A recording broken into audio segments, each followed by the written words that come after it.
बेटा हमने आज ग्रुप 2 की पहले रिवीजन करनी है and then nitrogen and sulphur. तो जी ग्रुप 2 स्क्रीन देखें बेटा, आप लोगों को नजर आ रही है? यस सर, जी नजर बेटा आ रही है। बताइए, स्क्रीन नजर आ रही है या नहीं? सर नजर आ रही है। ठीक है सर। बेटा, ग्रुप 2 के अंदर हमारे पास जो मेटल हैं beryllium, magnesium, calcium, strontium, barium और रेडियम। आप सबसे पहले बेटा यहाँ पर इनकी रिएक्टिविटी बताएंगे कि रिएक्टिविटी जो है इन मेटल्स की डाउन द ग्रुप इंक्रीज हो रही है या डिक्रीज हो रही है। और बेटा ये रिएक्टिविटी बताने से पहले अगर आपको ये कॉन्सेप्ट होगा ना कि मेटल्स जो हैं उनकी हैबिट ये है कि वो इलेक्ट्रॉन लूज करते हैं, बेटा मेटल्स ने इलेक्ट्रॉन लूज करना है, तो इस बेस पर आप सोचें कि कौन आसानी से इलेक्ट्रॉन लूज करेगा। रिएक्टिविटी इंक्रीजेस क्योंकि आयनाइजेशन एनर्जी डिक्रीजेस। जी बेटा आप ये बताएंगे कि रिएक्टिविटी जो है इंक्रीज हो रही है।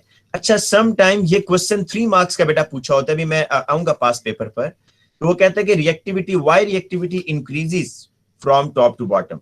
तो आपके जहन में जब तक ये कॉन्सेप्ट नहीं होगा ना कि ये मेटल्स हैं और इन्होंने इलेक्ट्रॉन लूज करना है, बेसिकली रिएक्टिविटी का जो ताल्लुक है वो इलेक्ट्रॉन के लूज करने के साथ है कि कौन सा मेटल आसानी से इलेक्ट्रॉन लूज करेगा, ये आपने सोचना है। तो बेटा इसमें आप पहली चीज ये बताएं कि रिएक्टिविटी इंक्रीज होने की रीजन ये है कि एटॉमिक साइज इंक्रीज हो रहा है फ्रॉम टॉप टू बॉटम।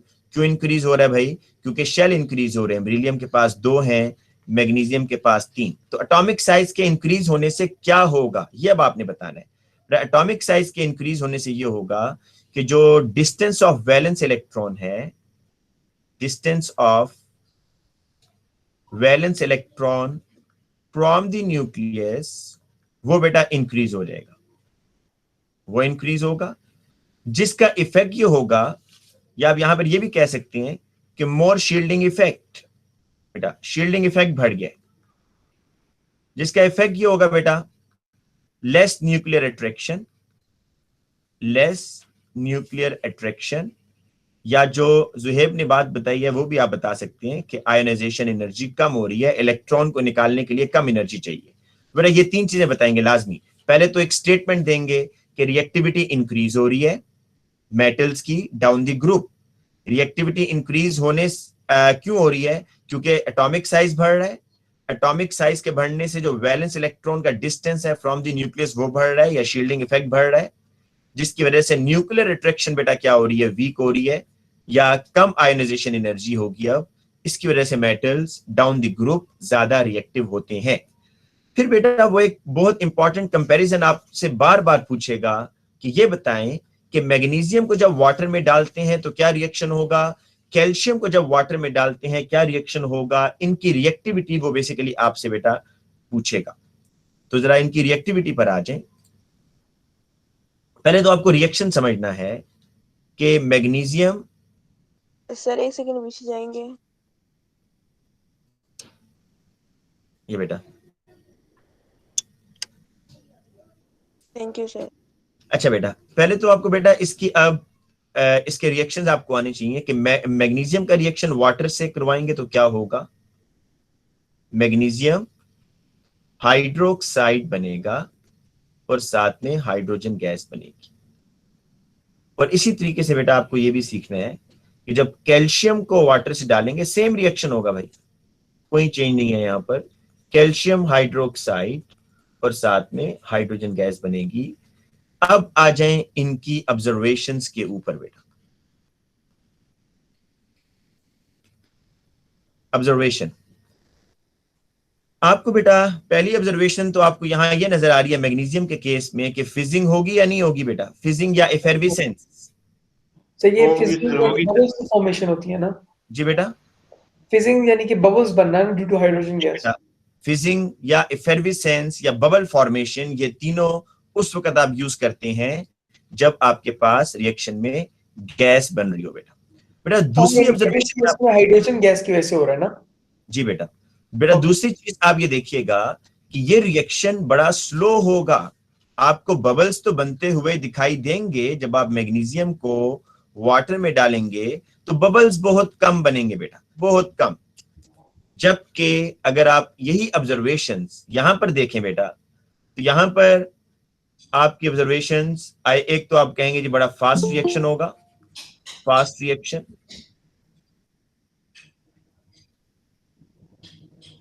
ठीक है। अच्छा, फास्ट रिएक्शन यहां पर है, मैग्नीशियम के केस में स्लो है। रीजन कौन बताएगा जी, क्यों कैल्शियम फास्ट रिएक्शन दे रहा है विद वाटर और मैग्नीशियम स्लो सर दे रहा है? Because it is more reactive, क्योंकि The more reactive. ठीक है बेटा। अब वैलेंस इलेक्ट्रॉन इसी, जो है वो न्यूक्लियस से जी दूर बेटा, अब बेटा इसी रिएक्टिविटी की पानी से बेस पर निकलता हम एक और भी यहां पर रीजन बताते हैं। इसी रिएक्टिविटी की बेस पर एक और ऑब्जर्वेशन कि यहां पर फास्ट रिएक्शन तो हो गया, मतलब मोर फिजिंग होगी, कैल्शियम डिसअपेयर हो जाएगा। कुछ टाइम के बाद आप देखेंगे कि कैल्शियम क्या हो गया बेटा, डिसअपेयर हो गया। जबकि मैग्नीशियम का मैंने नहीं लिखा, क्यों नहीं लिखा बेटा? मैग्नीशियम स्लो रिएक्शन देता है तो उसको डिसअपेयर होने में टाइम लगता है बेटा, मे बी उसको 4 घंटे लग जाए, 5 घंटे लग जाए, लेकिन कैल्शियम जल्दी से डिसअपेयर होगा विद इन मिनट्स। तो इसलिए यहां पर यह ऑब्जर्वेशन भी बनेगी कि कैल्शियम जो है बेटा वो क्या हो जाता है, डिसअपेयर हो जाता है। ठीक है जी, सर जी बेटा। Magnesium hydroxide is less soluble than उस पर मैं भी कैल्शियम आ रहा हूँ, हाइड्रोक्साइड। सॉल्युबिलिटी में मैं भी आता हूँ, उस पर। वो डिसिपेट सॉल्युबिलिटी से ही आता तो है मैं ना? आप क्या चीज, नहीं बेटा, जो डिसअपेयरेंस का ताल्लुक है वो मेटल्स की रिएक्टिविटी से है कि मैग्नीशियम और कैल्शियम कितना रेडिली वाटर से रिएक्शन कर रहा है, उसका ताल्लुक हाइड्रोक्साइड से नहीं है। ठीक है सर, थैंक यू। ठीक है, अब आ जाते हैं बेटा, अब आ जाते हैं हाइड्रोक्साइड की सॉल्युबिलिटी पर। उसके अंदर भी एक ऑब्जर्वेशन है, अभी ये क्वेश्चन खत्म नहीं हुआ बेटा। अब आ जाते हैं हम हाइड्रोक्साइड्स की सॉल्युबिलिटी पर। ये आगे वैसे मैं आपको बाद में भी बताऊंगा, फिर सुन लें। पर कि जो हाइड्रोक्साइड है ना ग्रुप 2 के, beryllium, magnesium, calcium, strontium, barium, बड़े याद रखिएगा, solubility of group 2 hydroxides and nitrates increases down the group. बेटा सॉल्युबिलिटी इनकी डाउन द ग्रुप क्या होती है, बढ़ती है।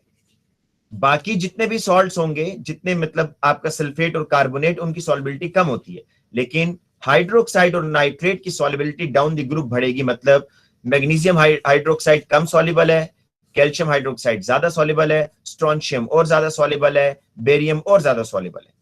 तो हम बेटा इसके लिए मैं आपको ये बात बता दूं कि जो लास्ट 2 सॉल्ट्स है ना, ये आप कह दें कि ये कंप्लीटली सॉल्युबल होते हैं, ये वाले बेटा पार्शियली सॉल्युबल होते हैं, ये वाले, ठीक है, ये तो बहुत ही कम सॉल्युबल होगा। तो अब यहां पर बेटा जो ऑब्जर्वेशन है वो जरा देखें। अब आपके ख्याल में कैल्शियम हाइड्रोक्साइड और मैग्नीशियम हाइड्रोक्साइड क्या दोनों वाटर में सॉल्युबल होने चाहिए या नहीं होने चाहिए बेटा? जी बेटा, They should be partially soluble और एक white होने emulsion चाहिए, होना चाहिए। नहीं लेकिन बेटा कम होने सॉल्युबल चाहिए, होंगे। होने चाहिए, लेकिन पार्शली होंगे ना, दरमियान में आ रहे हैं। एक white emulsion बन जाता है सर। जी बेटा पहले ये बताएं, पार्शली सॉल्युबल होंगे या कंप्लीटली होंगे? Partially. पार्शली होंगे, जिसकी वजह से आप बताएंगे बेटा कि वाइट क्लाउडी सस्पेंशन। अच्छा, ये बात मैग्नीशियम में भी होगी, लेकिन बेटा ऑब्जर्वेशन बताते वक्त आपने कोशिश ये करनी होती है कि दोनों ऑब्जर्वेशन में से कोई सेम ना हो। अब देखें फिजिंग में यहां भी तो इसका लिख सकता था, तो आप कोशिश ये करें कि आपकी ऑब्जर्वेशन सेम ना हो, दोनों में डिफरेंशिएट करने के लिए। या व्हाइट क्लाउडी सस्पेंशन आप मैग्नीशियम में अगर मेंशन करेंगे तो उसको दोबारा कैल्शियम में मेंशन ना करें, अगर कैल्शियम में मेंशन किया तो उसको मैग्नीशियम में मेंशन ना करें, ठीक है। सम टाइम वो उसको एक्सेप्ट नहीं करता अगर आप ऑब्जर्वेशन को बार बार रिपीट कर रहे हैं। तो बेटा मैग्नीशियम के केस में फिर सुन लें क्या ऑब्जर्वेशन है, स्लो रिएक्शन है और दूसरा फिजिंग हो रही है due to the hydrogen gas. और बेटा कैल्शियम के केस में देखें, कैल्शियम के केस में देखें बेटा, आपके पास फास्ट रिएक्शन है, इतना फास्ट रिएक्शन है कि कैल्शियम जल्दी से डिसअपेयर हो जाएगा। और बेटा व्हाइट क्लाउडी सस्पेंशन यहां जल्दी बनेगा, यहां पर व्हाइट क्लाउडी सस्पेंशन स्लो बनेगा, मे भी इसको टाइम लगे, लेकिन यहां वो जल्दी बन जाएगा बेटा। तो ये क्लियर है बेटा? रिएक्टिविटी का ट्रेंड। सर मेरा एक छोटा सवाल है, आपने यहाँ लिखा हुआ है कैल्शियम डिसअपियर करता है, क्या मैग्नीशियम डिसअपियर नहीं करेगा? बहुत स्लो होगा लेकिन बहुत अच्छा। टाइम लगेगा बेटा, आपके सामने नहीं होगा फौरन, ये तो बहुत जल्दी हो जाएगा ना। ओके, और इसी तरह क्लाउडी सस्पेंशन भी कैल्शियम में जल्दी आ जाएगा, मैग्नीशियम पे बहुत स्लो, बहुत देर बाद आएगा। कैल्शियम में ही बेटा जैसे जैसे मतलब मैग्नीशियम हाइड्रोक्साइड बनेगा, लेकिन as compare to calcium hydroxide time लेगा ये। ओके बनाएगा सही रिएक्शन एक्शन लेकिन बहुत स्लो होता है ना मैग्नीशियम स्लो के। होता है इसका।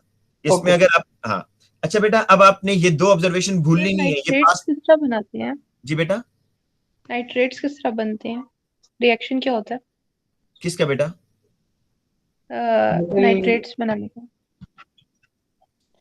बेटा मुझे सॉल्ट क्वेश्चन समझ आया आपका। थिंगी। सर मेटल नाइट्रेट बनाने का कौन सा रिएक्शन होता है जिससे मैग्नीशियम आएगा ना, आगे मैं बता रहा हूँ, पहले इसको तो हम कर लें, वो आगे आएगा। नाइट्रेट्स की थर्मल डीकम्पोजिशन आएगी। नाइट्रेट्स बनाने के लिए आपका कोई रिएक्शन इस ग्रुप 2 में नहीं है। अगर आपने नाइट्रेट का कोई सॉल्ट बनाना है, सपोज आप कौन सा सॉल्ट बनाना चाहती हैं बेटा, जल्दी से बताएं। Magnesium nitrate. ठीक है, आप मैग्नीशियम नाइट्रेट बनाना चाहते हैं बेटा, आप इसके यहाँ पर ले लें, नाइट्रिक एसिड ले लें, मैग्नीशियम हाइड्रोक्साइड ले लें, तो इससे बन जाएगा ना बेटा। Yes sir. अच्छा बेटा, अब आगे चलते हैं जी हम।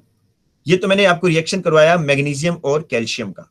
अब एक बड़ा फेमस रिएक्शन जो मैं बार बार आपको बेटा बता रहा हूं, वो ये है कि मैग्नीशियम का रिएक्शन बेटा कोल्ड वाटर के साथ, और मैग्नीशियम का रिएक्शन बेटा स्टीम के साथ। जी बेटा, किसी को पता है इसमें क्या क्या चीजें बनेंगी? सर वाटर के साथ जो है मैग्नीशियम हाइड्रोक्साइड बनेगा, स्टीम के साथ वाटर के साथ मैग्नीशियम हाइड्रोक्साइड और हाइड्रोजन, ये दो भी किया है, और इसके साथ बेटा मैग्नीशियम ऑक्साइड प्लस हाइड्रोजन। अब इसमें बेटा आप जरा ऑब्जर्वेशन मुझे बता दें कि इसमें ऑब्जर्वेशन क्या होगी भाई। ऑब्जर्वेशन दोनों में सुन लें। ऑब्जर्वेशन बेटा ये होगी कि आप जब मैग्नीशियम सॉलिड, आप बेटा जब मैग्नीशियम सॉलिड डालेंगे लिक्विड वाटर में, तो आपके पास यहां पर तो व्हाइट क्लाउडी सस्पेंशन बन रहा है, जबकि यहां पर व्हाइट सॉलिड बनेगा भाई। ये ऑब्जर्वेशन है आपकी। यहां पर क्या बनेगा? White solid, due to the formation of magnesium oxide. Water देखें रिएक्ट कर गया है ना, तो अब ये डिसॉल्व फॉर्म में तो नहीं होगा। तो स्टीम के साथ जब भी रिएक्शन होगा, स्टीम के साथ जब भी मैग्नीशियम का रिएक्शन होगा, तो you get white solid. Sir vigorous reaction होता है? बता रहा हूं बेटा, एक मिनट बता रहा हूं स्टेप बाय स्टेप।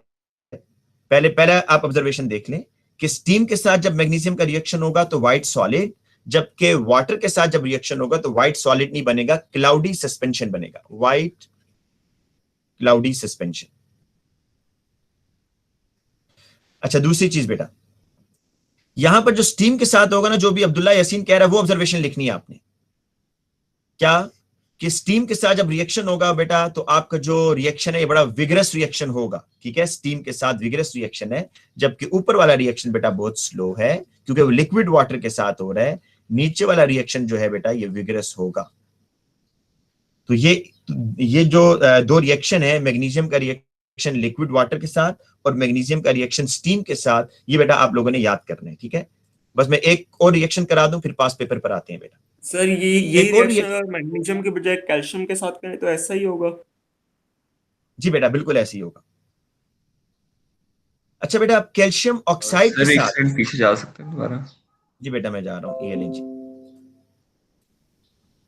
ये बेटा सर ये जो फर्स्ट रिएक्शन आपने लिखा है इसके अंदर सर बेटा। ये लिक्विड के साथ जो है सर ये वीक अल्कलाइन सॉल्यूशन बनाएगा या वीक ये बेटा वीक बनाएगा। उसकी रीजन ये है कि ये magnesium hydroxide is slightly soluble, जिसकी वजह से यहां पर बेटा आपके पास ये जब कम डिसॉल्व होगा ना वाटर में, तो OH आयन भी इतने ज्यादा नहीं बनेंगे ना, कम OH आयन बनेंगे, तो ये वीक अल्कलाइन सॉल्यूशन बनाएगा। जी सर समझ आ। अच्छा बेटा, अब हम आगे चलते हैं बेटा। ये बच्चे लेट आ रहे हैं बेटा, ये बाद में फिर इसकी रिकॉर्डिंग इसकी सुन लीजिएगा, क्योंकि आपने एक पार्ट मिस कर दिया है। मैं आप बस जल्दी से मोबाइल से इनकी पिक्चर ले लें भाई, जो बच्चे अभी लेट आए हैं जल्दी से इन पेजेस की पिक्चर ले लें कि मेटल्स की रिएक्टिविटी बेटा डाउन द ग्रुप क्यों बढ़ती है। मैंने बता दिया था कि उसमें रिएक्टिविटी इंक्रीज होने की रीजन ये है कि एटम का साइज बढ़ रहा है और distance of valence electron from the nucleus increase हो रहा है, जिसकी वजह से न्यूक्लियर अट्रैक्शन वीक हो रही है और ये मेटल्स आसानी से इलेक्ट्रॉन लूज करेंगे, तो डाउन द ग्रुप मेटल्स की रिएक्टिविटी बढ़ रही है। दूसरा बेटा मैंने ये बताया था कि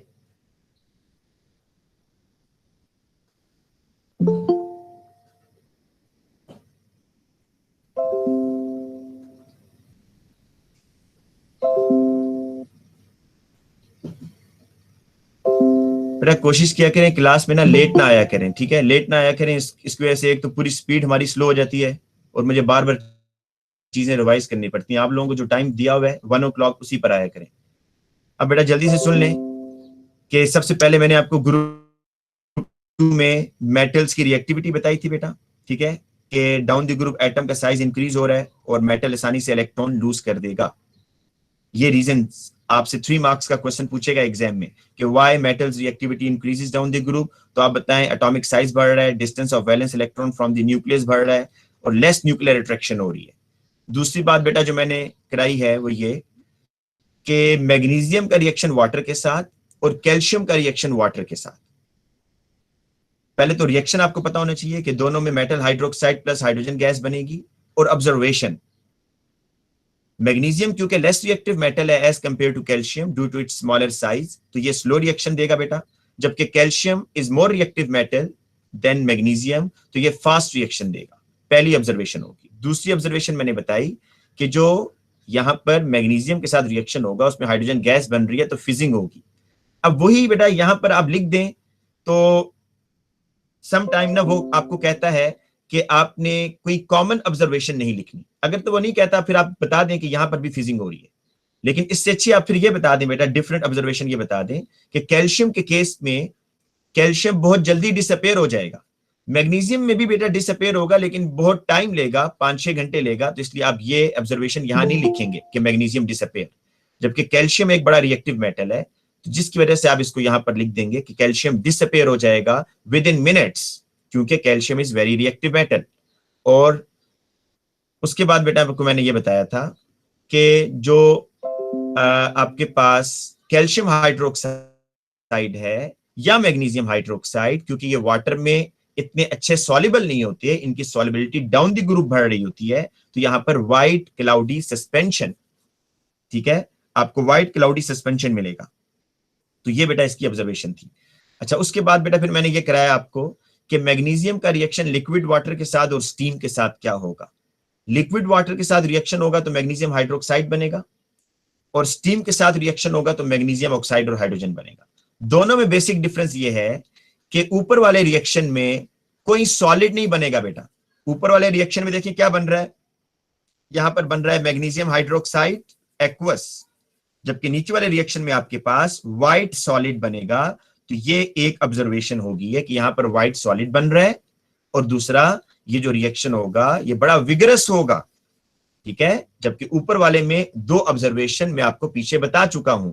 एक ऑब्जर्वेशन आप बताएंगे कि फिजिंग हो रही है due to the formation of hydrogen, और दूसरी ऑब्जर्वेशन आप बताएंगे वेरी स्लो रिएक्शन, क्योंकि बबल बहुत स्लो बन रहे होंगे, तो आप बताएंगे स्लो रिएक्शन। तो ऊपर वाले में बेटा 2 ऑब्जर्वेशन बता दिए, नीचे में भी 2 ऑब्जर्वेशन बता दिए हैं कि जब स्टीम के साथ होगा तो व्हाइट सॉलिड और मैग्नीशियम जो होगा वो बड़ा विगरस रिएक्शन देगा। अब बेटा हम इसके बाद अगले रिएक्शन पर आ रहा था मैं। ये रिएक्शन बेटा आपको मैंने पहले भी बताया है कि कैल्शियम ऑक्साइड और वाटर का रिएक्शन, ये आपने याद रखना है कि this reaction is highly exothermic. ये बात आपको याद करनी है। जिस तरह आपको बेटा ये पता है ना कि all combustion reactions are exothermic, जिस तरह आपको ये पता है कि जो रिस्पायरेशन है वो भी बेटा एक्सोथर्मिक है, इसी तरीके से ये भी याद रखना है कि कैल्शियम ऑक्साइड और वाटर का जो रिएक्शन होगा ये बेटा हाईली एक्सोथर्मिक होगा। और इसमें क्या बनेगा, कैल्शियम हाइड्रोक्साइड के साथ में हाइड्रोजन बनेगी या नहीं बनेगी, बताएं जरा। बनेगी सर। नहीं बनेगी ना भाई, इतनी दफा ये बता चुका हूं बात, इतनी दफा बता चुका हूं कि हाइड्रोजन बनती है जब मेटल और वाटर का रिएक्शन होता है तब। यहां पर नो हाइड्रोजन, सिर्फ मेटल हाइड्रोक्साइड बनेगा बस। ये बात अब याद रखनी है भाई, भूलनी नहीं है कि मेटल ऑक्साइड और सर ये एक्सोथर्मिक है? जी बेटा, हाईली एक्सोथर्मिक है, ये याद रखना। मेटल ऑक्साइड और वाटर का जब रिएक्शन होगा तो आपके पास मेटल हाइड्रोक्साइड बनेगा, लेकिन जो मैं एक्सोथर्मिक की बात कर रहा हूं वो specifically this reaction calcium oxide plus water, ये हाईली एक्सोथर्मिक रिएक्शन है बेटा, हाईली एक्सोथर्मिक रिएक्शन। अच्छा, इसके अंदर अब ऑब्जर्वेशन क्या होगी बेटा? तो पहली ऑब्जर्वेशन तो आप यही बताएंगे कि this reaction is highly exothermic. दूसरी ऑब्जर्वेशन बेटा आप ये बताएंगे, जो मेटल ऑक्साइड है, मेटल ऑक्साइड में बेटा क्रम्बलिंग हो जाएगी। क्रम्बलिंग का मतलब समझते हैं? मतलब उसमें ना दरारें सी पड़ना शुरू हो जाएंगी। सपोज ये आपने लिया होता है ना बेटा कैल्शियम ऑक्साइड, तो इसमें आप जो ही इसमें वाटर डालेंगे ना बेटा ऊपर, मतलब ड्रॉपर से बेटा आपने वाटर डालना है, तो जो ही वाटर यहां जाएगा तो इसमें दरार पड़ना शुरू हो जाएगी। क्रम्बलिंग कहते हैं टूटना, तोड़ फोड़ शुरू हो जाएगी कैल्शियम ऑक्साइड में। तो दिस इज द ऑब्जर्वेशन। ठीक सर है, एंड में मेटल ऑक्साइड डिसअपीयर भी हो जाएगी ना?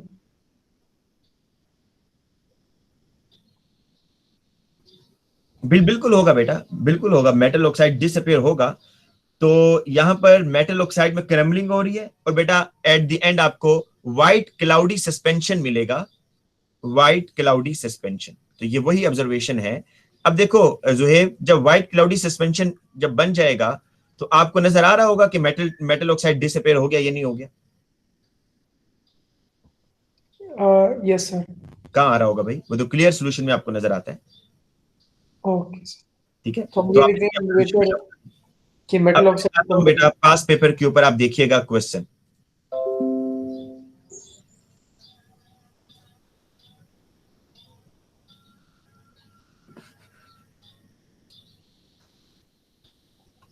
ये नहीं जी, फिर इसकी मार्किंग स्कीम भी बेटा मैं आपको साथ ही मार्किंग स्कीम भी खोल देता हूं।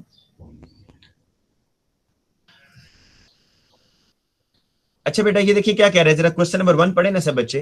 कह रहे हैं जी कि sample of magnesium and calcium are placed separately in cold water and left for some time. बेटा ये बड़ा इंपॉर्टेंट क्वेश्चन है, लाजमी आता है। ठीक है, इसको जरा गौर से देखें।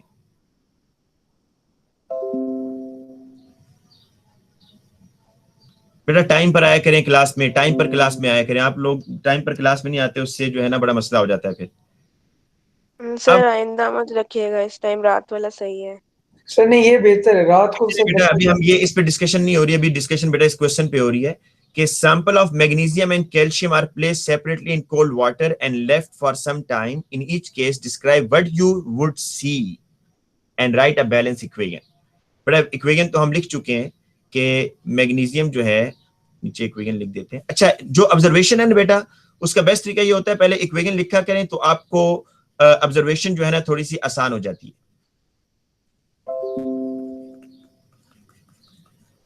अब बेटा देखें क्या ऑब्जर्वेशन आपको मिल रही है जी। अच्छा पहले कैल्शियम की भी इक्वेशन लिख लें बेटा, कैल्शियम की भी लिख लें, फिर आप दोनों में कंपैरिजन करके ऑब्जर्वेशन बेटा लिख लेंगे। अब बताएं, दोनों में ऑब्जर्वेशन आपने लिखनी है, तो बेटा फास्ट रिएक्शन किधर होगा, स्लो किधर होगा, ये बता दें। स्लो मैग्नीशियम सर में कैल्शियम में फास्ट होगा और मैग्नीशियम में स्लो होगा। पहली ऑब्जर्वेशन होगी वेरी स्लो रिएक्शन, क्योंकि magnesium is less reactive due to its smaller size. Reason नहीं बतानी, सिर्फ ऑब्जर्वेशन बतानी है। और यहां पर बेटा आपका वेरी फास्ट रिएक्शन। बेटा दूसरी ऑब्जर्वेशन क्या बताएंगे जी? मैग्नीशियम के केस में बताएं क्या बन रहा है, गैस बन रहा है, तो क्या होगा? फिजिंग सर एफरवेसेंस होगी, एफर्विसेंस होगी, या फॉर्मेशन ऑफ बबल होगी ड्यू टू द गैस। ठीक है, अब बेटा कोशिश ये करें, यहां पर भी आप बता सकते हैं फॉर्मेशन ऑफ गैस होगी, मैं चलिए लिख देता हूं, लेकिन इसके अलावा भी बेटा मुझे बताएं ऑब्जर्वेशन, यहां नीचे और observation white cloudy emulsion is formed. Calcium sir white disappears. Suspension form. बेटा ये भी आप ऊपर बता सकते हैं, लेकिन आपने क्योंकि डिफरेंस करना है दोनों की ऑब्जर्वेशन में थोड़ा सा, हालांकि उसने कहा नहीं हुआ बेटा। कैल्शियम डिसअपीयर्स लिख सकते हैं। जी बेटा बिल्कुल लिखेंगे, मैंने भी आपको बताया भी है क्लास में, बिल्कुल लिखेंगे। अच्छा यहां पर आप लिख सकते हैं कैल्शियम डिसअपियर या डिसॉल्व। ठीक है, डिसॉल्व या disappears। सर ये फिजिंग आपने H2 की वजह से लिखा ना? जी बेटा गैस की वजह से। अच्छा बेटा दूसरी बात, मैग्नीशियम डिसअपेयर भी होता है, लेकिन वो क्योंकि बहुत स्लो होता है, तो कोशिश करें वहां ये मत लिखिएगा मैग्नीशियम डिसअपेयर, क्योंकि ये रिएक्शन बड़ा स्लो है। कैल्शियम के केस में लिख दें, कैल्शियम जो है डिसॉल्व हो जाएगा या डिसअपेयर हो जाएगा। व्हाइट सस्पेंशन आप दोनों में लिख सकते हैं, व्हाइट सस्पेंशन, क्योंकि कैल्शियम हाइड्रोक्साइड भी स्लाइटली सॉल्युबल है और मैग्नीशियम हाइड्रोक्साइड भी। तो बेटा देखिए अब कितनी ऑब्जर्वेशन होगी। पहली ऑब्जर्वेशन आपने बताई कि कैल्शियम फास्ट रिएक्शन देगा, दूसरी बेटा आपने बताई कि फिजिंग हो रही है, तीसरी आपने बताई बेटा कि कैल्शियम हाइड्रोक्साइड क्योंकि पार्शियली सॉल्युबल है इसकी वजह से व्हाइट सस्पेंशन बनेगा, और बेटा चौथी आपने बताई कि calcium at the end dissolve हो जाएगा। तो इक्वेशन को देखकर ऑब्जर्वेशन बताना आसान होती है, ठीक है। तो जब भी ऑब्जर्वेशन पूछे आप पहले बेटा इक्वेशन उसकी लिखा करें और फिर आप ऑब्जर्वेशन बताया करें। अच्छा बेटा, अब आते हैं आगे नेक्स्ट पार्ट पर। बेटा आपको यह भी पता होना चाहिए कि जो ग्रुप 2 के नाइट्रेट्स होते हैं और जो ट्रांजिशन मेटल के नाइट्रेट्स होते हैं, जरा इनके रिएक्शन देख लें बेटा। या पहले आपको चलें थर्मल डिकम्पोजिशन करा देता हूं, उसके बाद हम आते हैं इस पर। पहले आप फर्दर कोई रिएक्शन देख लें। हाँ जी बेटा, ये रिएक्शन अभी हमने किया है जी, बताएं किया या नहीं किया। Describe what you would see when magnesium react with cold water and steam. तो सर किए। अच्छा बेटा अब इसमें बता दें। अच्छा ये रिएक्शन तो हमने किया, लेकिन वो यहाँ रिएक्शन नहीं पूछ रहा, वो इसकी ऑब्जर्वेशन पूछ रहा है। तो फिर भी आप अपनी आसानी के लिए बेटा यहाँ पर ना इक्वेशन लिखकर बाद में उसको रब कर दीजिएगा, लेकिन आपको पता तो चले कि बनेगा क्या जी दोनों इक्वेशंस में। एक में ये हो रहा है और एक में बेटा ये हो रहा है। अच्छा जी, अब कोल्ड वाटर में क्या ऑब्जर्वेशन होगी जी, बताएं शाबाश। कोल्ड वाटर में जब मैग्नीशियम का reaction white cloudy White magnesium suspension. Sir slow reaction. Slow reaction. पहले तो बेटा आप ये बता दें कि मैग्नीशियम का जो रिएक्शन होगा वो क्या होगा, स्लो होगा स्लो रिएक्शन है, ठीक है जी। अच्छा स्लो रिएक्शन है, इसका प्रूफ क्या है बेटा, कैसे आपको पता चला कि स्लो रिएक्शन है। सर मैग्नीशियम बहुत देर बाद डिसअपियर करता है। सर या बबलिंग आगे के जो बबल्स हैं वो बहुत कम बन रहे होंगे, ठीक है। तो एक तो स्लो रिएक्शन है जी, उसमें आप दो चीजों की बेस पर बता सकते हैं कि मैग्नीशियम बहुत स्लो डिसॉल्व होगा या गैस बहुत स्लो बनेगी। और दूसरी बेटा ऑब्जर्वेशन आप ये बता सकते हैं कि यहां पर फिजिंग होगी या नहीं होगी भाई जी बेटा। Yes sir. सर होगी सर। हाइड्रोजन गैस की वजह से फिजिंग होगी, ठीक है। और बेटा Right suspension वाला। सस्पेंशन का भी आप बता सकते हैं, क्योंकि magnesium hydroxide is slightly soluble, तो सस्पेंशन भी बता सकते हैं कि white cloudy suspension is form, ठीक है। अच्छा बेटा दूसरे उस पर आ जाए, अगर आप मैग्नीशियम का रिएक्शन स्टीम के साथ करवाएं फिर क्या होगा। अब पहले रिएक्टिविटी को लाजमी डिस्कस किया करें बेटा, स्लो रिएक्शन होगा फास्ट होगा, this is the observation. Fast reaction होगा सर। यस बेटा, तो आप यहां बताएं कि बड़ा फास्ट रिएक्शन होगा। और बेटा यहां पर आपके पास सस्पेंशन नहीं बनेगा, मैग्नीशियम ऑक्साइड सॉलिड फॉर्म में, तो क्या बनेगा, व्हाइट सॉलिड। White solid. बेटा मुझे ये बताएं यहां पर फिजिंग लिखेंगे या नहीं लिखेंगे, गैस तो बन रही है। तो नहीं लिखेंगे क्योंकि पहले ऊपर नहीं से ऊपर ही लिखेंगे। पहले लिख दिया हमने। नहीं बेटा, उसने कहा तो नहीं है ना कि आपने कॉमन नहीं लेकिन लिखना आपने बोला था कि ऐसे लिखो जो डिफरेंशिएट एक तरीके से है। करना है। लेकिन बेटा मैंने आपको कहा कि कोशिश किया करें कि आप इसको डिफरेंशिएट कर दिया करें। सम टाइम वो आपको कह देता है कि आपने कोई कॉमन ऑब्जर्वेशन नहीं लिखनी, फिर आपने नहीं लिखनी। लेकिन क्या मैं फिजिंग लिख सकता हूं यहां पर या नहीं? लिख सकते हैं। नहीं नहीं। लिख सकते क्योंकि H2O भी गैस है, तो कौन सा पता चलेगा कि जी बेटा देखिए मेरी बात फिजिंग सुने, हो रही है। फिजिंग का कॉन्सेप्ट वहां पर होता है जहां पर किसी सॉल्यूशन के अंदर गैस बन रही हो, वहां पर बबल आपको नजर आते हैं ना। तो यहां तो बेटा एक सॉलिड है और एक गैस है, तो यहां पर कहां आपको बबल नजर आएंगे जी बेटा? यस सर, नहीं होंगे। सर नहीं यहां नजर नहीं आएंगे। होंगे, यहां नहीं होंगे, ठीक है। फिजिंग का कॉन्सेप्ट होता है सॉल्यूशन के अंदर, अगर सॉल्यूशन के अंदर गैस बन रही हो तो वहां पर आप बेटा कहते हैं कि ये फिजिंग हो रही है जी। लेकिन यहां पर तो कोई सॉल्यूशन ही नहीं है, मैग्नीशियम सॉलिड है, वाटर गैस है, तो नो सॉल्यूशन, तो लिहाजा नो फिजिंग। चाहे गैस बन रही है लेकिन आपको ऑब्जर्व नहीं हो रही, ठीक है, क्योंकि इसका कलर भी नहीं है, इसकी स्मेल भी नहीं है।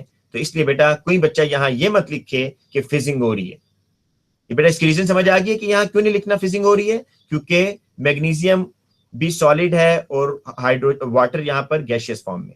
अच्छा बेटा ये मुझे बताएं बेटा, radium reacts vigorously when added to water, जरा रेडियम की सर पोजीशन सवाल है चेक कर पिछले लें। रिएक्शन का। जी बेटा ये ले। सर जब मैग्नीशियम को स्टीम के साथ रिएक्ट करेंगे तो जल्दी डिसअपियर होगा ना। बेटा देखिए मेरी बात सुने, डिसअपेयर का यहां आप इसलिए नहीं बता सकते कि मैग्नीशियम ऑक्साइड बन रहा है ना, और वो एक सॉलिड दूसरे सॉलिड में चेंज हो रहा है, बिल्कुल डिसअपेयर तो नहीं हो गया ना। अच्छा सर। ठीक है, लेकिन ये बता सकते हैं कि मैग्नीशियम ग्लो करेगा बेटा, क्योंकि ये विगरस रिएक्शन है ना, जिसकी वजह से मैग्नीशियम ग्लो करेगा। This is the observation. अच्छा सर। तो मार्किंग स्कीम में 3 ऑब्जर्वेशन बेटा इसकी लिखी है, जरा सुन लें कौन कौन सी। कहता है फास्ट रिएक्शन होगा, वो आप फास्ट क्यों होगा, क्योंकि लिक्विड वाटर से नहीं हो रहा, गैस से हो रहा है। दूसरा, व्हाइट सॉलिड बन रहा है due to the formation of magnesium solid. तीसरा वो कहता है बेटा कि यहां पर मैग्नीशियम जो है ग्लो करना शुरू कर देगा, क्योंकि टेम्परेचर बहुत हाई है, एक्सोथर्मिक यहां पर विगरस रिएक्शन है, जिसकी वजह से मैग्नीशियम ग्लो करना शुरू कर देगा। अच्छा बेटा यहां पर देखें कि beryllium, magnesium, calcium, strontium, barium और रेडियम, ये है जी रेडियम की पोजीशन। कह रहा है radium reacts vigorously when added to water. पहले तो इसकी इक्वेशन बतानी है जी, क्या बनता है जी जब मेटल और वाटर का रिएक्शन होता है? Radium hydroxide plus hydrogen gas. अच्छा दूसरा बेटा, अब यहां पर ऑब्जर्वेशन आपने बतानी है कि 2 ऑब्जर्वेशन क्या होंगी। Fast reaction. फिजिंग। ठीक है बेटा, फिजिंग होगी।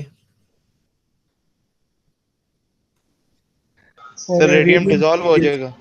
ठीक है बेटा, रेडियम डिसॉल्व। अब देखिए यहां क्यों आप बता रहे हैं डिसॉल्व होगा, क्योंकि यहां पर बेटा आगे कोई सॉलिड तो नहीं बन रहा ना आपके पास, देखें तो ये रेडियम आपका डिसॉल्व हो जाएगा।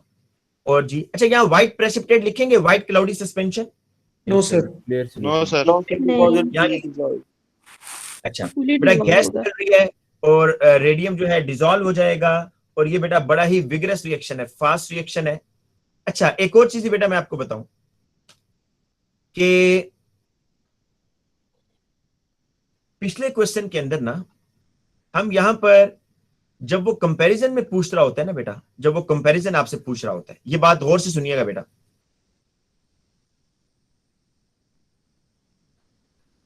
जिस तरह यहां कंपैरिजन में पूछ रहा था कि मैग्नीशियम का रिएक्शन कोल्ड वाटर और स्टीम के साथ, तो आपने बेटा यहां पर इस ऑब्जर्वेशन को आपने प्रेफरेंस के तौर पर लिखा है, स्लो रिएक्शन और फास्ट रिएक्शन, जब मैग्नीशियम का रिएक्शन कोल्ड वाटर और स्टीम के साथ हो रहा है। इसी तरीके से बेटा आप ऊपर वाले क्वेश्चन पर आ जाएं, यहां पर वो मैग्नीशियम का रिएक्शन बेटा और कैल्शियम का रिएक्शन पूछ रहा है, किसके साथ? वाटर के साथ। तो आपने यहां पर प्रेफरेंस में लिखा जी कि एक स्लो रिएक्शन दे रहा है, एक फास्ट दे रहा है। तो आपको यहां से एक चीज पता चल रही है कि स्लो रिएक्शन और फास्ट रिएक्शन वो आपने कब लिखना है, जब वो आपसे 2 चीजों का कंपैरिजन मांग रहा है, तब आपने लाजमी बताना है जी कि ये रिएक्शन स्लो है या फास्ट है। ठीक है बेटा? जी सर। जितना मैग्नीशियम का रिएक्शन वाटर के साथ, कैल्शियम का वाटर के साथ, दोनों में मैं कह रहा था जी बताएं क्या ऑब्जर्वेशन है। इसी तरीके से बेटा यहां पर बेटा मैग्नीशियम का रिएक्शन लिक्विड वाटर के साथ, मैग्नीशियम का रिएक्शन स्टीम के साथ, यहां पर भी आपने बताया, और ये प्रेफर है, आपने इसको प्रेफर करना है कि स्लो रिएक्शन क्या है, फास्ट करना है, इसको लिखना है पहले नंबर 1 पोजीशन पर। लेकिन बेटा यहां पर भी देखें, इसमें कोई शक नहीं है कि रेडियम जो है वाटर से फास्ट रिएक्शन देगा, लेकिन अब क्योंकि यहां कोई कंपैरिजन तो नहीं है ना, तो आप इसको बेटा प्रेफरेंस में ना लिखिएगा। ठीक है, पहले आप बता दें फिजिंग हो रही है, रेडियम डिसॉल्व हो रहा है, बिल्कुल फास्ट रिएक्शन भी हो रहा है, इसमें कोई शक नहीं है, लेकिन प्रेफरेंस पे आपने अब बेटा फास्ट स्लो नहीं लिखना, फिजिंग बताना है, और रेडियम जो है वो डिसॉल्व हो रहा है ये बताना है। अगर 3 ऑब्जर्वेशन पूछेगा फिर बता कि रिएक्शन फास्ट भी है। जी बेटा। ये बुक में लिखा होगा कि ये फास्ट रिएक्शन और स्लो रिएक्शन किसका होगा? बेटा बिल्कुल लिखा हुआ है, देखें आपको मेटल्स की रिएक्टिविटी से पता चलेगा ना। मैग्नीशियम तक स्लो है, मैग्नीशियम से आगे फास्ट है, कैल्शियम फास्ट रिएक्शन देता है बेटा। ठीक है सर, ये सही है। मैं सिर्फ वैसे ही पूछा था कि अगर रिवाइज करना हुआ तो बुक से जल्दी से गो थ्रू करके पढ़ सकते मैं हैं। आपको बताता हूँ ना, यहां तक बेटा ये वो स्लो देंगे, मैग्नीशियम बहुत स्लो देगा, मैग्नीशियम से नीचे कैल्शियम फास्ट, स्ट्रोंशियम उससे फास्ट, बेरियम उससे, और रेडियम सबसे फास्ट। अच्छा बेटा यहां कह रहा है कि suggest the approximate pH of the resulting solution, कि आप जब रेडियम को वाटर में डालेंगे तो रेडियम हाइड्रोक्साइड बनेगा, बताएं इसकी पीएच क्या होगी जी? 2 सर 13 13 हाँ सर सॉरी 13 या 14 आप लिखते हैं बेटा। उसकी रीजन ये है कि रेडियम हाइड्रोक्साइड आपको बताया हाइड्रोक्साइड की सॉल्युबिलिटी डाउन द ग्रुप बढ़ती है, तो रेडियम हाइड्रोक्साइड जब बनेगा तो ये बेटा बनते साथ ही आयोनाइज हो जाएगा, और ये कंप्लीटली आयोनाइज होगा, वाटर में OH आइन ज्यादा होंगे जो कि pH को हाईली बेसिक कर देंगे। तो उसने तो रेंज दिया 10 to 14, लेकिन आप बेटा 13-14 पर रहिएगा, ठीक है, क्योंकि ये कंप्लीटली डिसॉल्व हो रहा है। अच्छा सर सर इस रेडियम तरह के कौन से बेसिस डिसॉल्व होते होते हैं हैं जो तो कंप्लीट डिसॉल्व और नहीं होते? कैल्शियम वगैरह वो पार्शियली डिसॉल्व होते हैं। वो पार्शली सर जो डिसॉल्व होते होगी हैं बेटा, ना उनकी ग्रुप में, 10-11 होगी, 10-11। Okay sir sir. किसकी 10 सर 11 जो होगी? ऊपर है ग्रुप के बेटा अंदर वो कैल्शियम जो डिसॉल्व कैल्शियम और होंगे मैग्नीशियम की 10 या 11। अच्छा सर। लेकिन उसके अंदर भी बेटा आपने 10-11 लिखनी है, लेकिन उसने रेंज दी हुई है वहां वहां पर भी 10 to 14, ठीक है, लेकिन आप क्यों मतलब 10-11 बेरिलियम। लिखेंगे? आप क्यों 10-11 लिखेंगे? उसकी रीजन ये है बेटा कि मैग्नीशियम हाइड्रोक्साइड और कैल्शियम हाइड्रोक्साइड वाटर में कंप्लीटली सॉल्युबल नहीं है, जिसकी वजह से OH आइन कम बनेंगे, इसलिए सॉल्यूशन इतना ज्यादा बेसिक नहीं होगा। बेटा ये जरा क्वेश्चन देख ले, will the reaction be more or less vigorous than the reaction of barium with water? बेटा बेरियम और रेडियम का कंपैरिजन कर रहा है। Sir, more मोर less. विगरस। बेटा बेरियम और रेडियम का कंपैरिजन करके बताएं कि यहां पर ये जी आपके पास बेरियम और नीचे आ रहा है रेडियम, ज्यादा विगरस रिएक्शन कौन देगा, बेरियम या radium? Radium. Radium. Radium. Radium Sir, radium देगा। एक्सप्लेन करना है बेटा, एक्सप्लेन कैसे करें? सर उसकी सर एक्टिविटी ज्यादा है। Down the group Less sir increase vigorous, होती है it will be less reactivity. vigorous because barium has a lower ionization energy, thus it is less reactive. जी बेटा, अब मैं आपको सारे उसके रीजंस बताता हूं जो उसने मार्किंग स्कीम में लिखी है। वो कहते हैं जी बेरियम जो है ना, जो रेडियम है बेटा, रेडियम ये ज्यादा रेडिली रिएक्शन करेगा, ठीक है जी। रेडियम क्यों करेगा? वो कहते हैं सबसे पहले रीजन कि पहले तो स्टेटमेंट देगा कि reactivity increases down the group. Reactivity बेटा डाउन द ग्रुप बढ़ रही है। क्यों बढ़ रही है? वो कहते हैं जी कि इलेक्ट्रॉन्स जो हैं रेडियम के, electrons are further away from the nucleus. आप एग्री करते हैं इस बात से? Yes sir. जी सर। दूसरा वो Yes, कह रहा sir. है बेटा, दूसरा वो कह रहा है आयोनाइजेशन एनर्जी जो है रेडियम की लोअर है। तीसरा वो कह रहा है, अच्छा इसमें से आपने बेटा, इसमें से आपने कोई एक बतानी है, क्योंकि ये 1 मार्क का क्वेश्चन है, तो वो ये भी रीजन बता रहा है बेटा कि radium is good reducing agent. इसको कौन एक्सप्लेन करेगा? Radium is good reducing agent. Sir इसका साइज बड़ा है तो ये आसानी से बेटा सर ऑक्सीडाइज जल्दी हो जाता है। जी बेटा, जिस मेटल का साइज बड़ा होता है ना वो आसानी से इलेक्ट्रॉन लूज करता है। अच्छा बेटा, अब हम मेरा ख्याल है 1-2 क्वेश्चन और करके फिर टॉपिक की तरफ आते हैं। बेटा इस टाइप के क्वेश्चन आपने अभी तक सॉल्व किए, पहले मुझे ये बताएं जी। जी सर। Yes sir. अच्छा ये मैं आज आपको एक तो करवाऊंगा, लेकिन पहले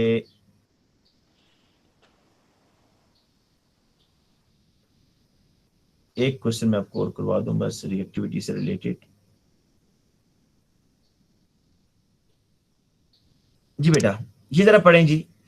magnesium, calcium and barium all react with cold water to form hydroxides. Describe and explain the trend in the reactivity of these 3 elements with cold water. 3 marks है बेटा।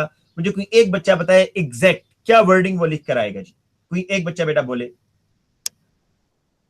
जिसने अभी तक आंसर नहीं दिया। बेटा कोशिश करें, वो बच्चे जिन्होंने अभी तक आंसर नहीं दिया वो मुझे बताएं। यस, क्या नाम है? उमैमा। बेटा आप मुझे बताएं क्या लिख कर आएंगे जी इसमें। मैग्नीशियम, कैल्शियम और बेरियम में जो रिएक्टिविटी है वो इंक्रीज हो रही है, क्यों? उमैमा जी। बेटा कोई और बच्चा बोल दे जल्दी से। Sir, as we go down the group, reactivity increases. ये तो स्टेटमेंट होगी ना, क्यों? आगे रीजन बताओ। सर जो मेटल जो साइज ऑफ द एटम है वो इंक्रीज करता है, तो इसकी वजह से इलेक्ट्रॉन्स की जो अट्रैक्शन है they are weakly attracted to the nucleus, और आयोनाइजेशन एनर्जी मच लोअर है, जिसकी वजह से ऐसे इलेक्ट्रॉन्स बहुत आसानी से लूज होते हैं और रिएक्टिविटी। ठीक है बेटा, ठीक है बेटा, good. Give the equation for the reaction of magnesium with cold water. काफी दफा कर चुके हैं, बस एक दफा और करके इसकी मैंने, क्योंकि नीचे ऑब्जर्वेशन आपको बतानी है बेटा। ये क्या बनेगा जी बताएं? मैग्नीशियम और मैग्नीशियम हाइड्रोक्साइड और हाइड्रोजन गैस। बेटा वो कह रहा है suggest why the water eventually turns cloudy during the reaction of magnesium with cold water. Sir insoluble. Magnesium hydroxide is sparingly soluble. Yes बेटा, magnesium hydroxide is sparingly soluble, या वो accept करता है अगर बच्चा लिख कर आता है कि मैग्नीशियम हाइड्रोक्साइड इज इनसॉल्युबल, इसको भी एक्सेप्ट करता है बेटा, ठीक है। अच्छा बेटा अब हम आते हैं आगे जी, अब नेक्स्ट उस पर आते हैं। ग्रुप 2 के अंदर ही ये भी हमने एक पार्ट किया है, ग्रुप 2 का। बेटा ये पार्ट बड़ा इंपॉर्टेंट आपको मैं बताऊं, कैल्शियम और मैग्नीशियम के जितने रिएक्शन वो पूछता है, आप देख रहे हैं बार बार यही पूछते हैं जी, कैल्शियम और इसका रिएक्शन बताएं। क्या नाम है, कैल्शियम का रिएक्शन वाटर के साथ, मैग्नीशियम का रिएक्शन वाटर के साथ, और इनकी ऑब्जर्वेशन। और फिर पूछता है जी कैल्शियम ऑक्साइड और वाटर का जब रिएक्शन होगा तो उसमें क्या ऑब्जर्वेशन होगी। तो आपने याद रखना है कि कैल्शियम ऑक्साइड में क्रैक्स पड़ जाएंगे, और हाईली एक्सोथर्मिक रिएक्शन है कैल्शियम ऑक्साइड और वाटर का।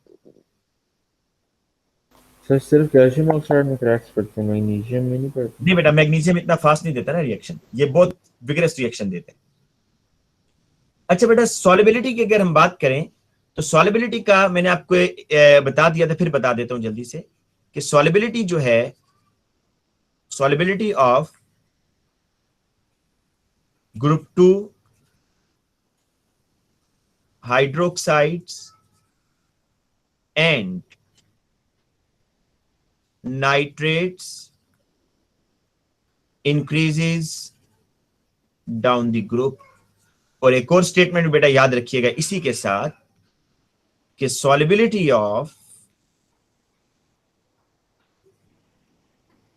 ग्रुप 2 सल्फेट्स, और बेटा कार्बोनेट्स आपके सिलेबस में नहीं है लेकिन चले लिख लें साथ में इसको भी, कि सल्फेट्स और कार्बोनेट्स की जो सॉल्युबिलिटी है ये डिक्रीज हो जाती है डाउन द ग्रुप।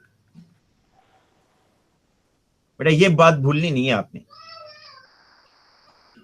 ठीक है। ये दो इनकी रीजंस क्यों ऐसा होता है ये A2 में बेटा, इसकी रीजंस A2 में, तो लिहाजा आपको रीजन जानने की जरूरत नहीं है। अच्छा बेटा, इसके बाद एक और ट्रेंड भी मैं आपको बता दूं, फिर हम पास पेपर क्वेश्चन पर आएंगे दोबारा। बेटा एक और ट्रेंड है thermal stability. Thermal stability of group 2 carbonates and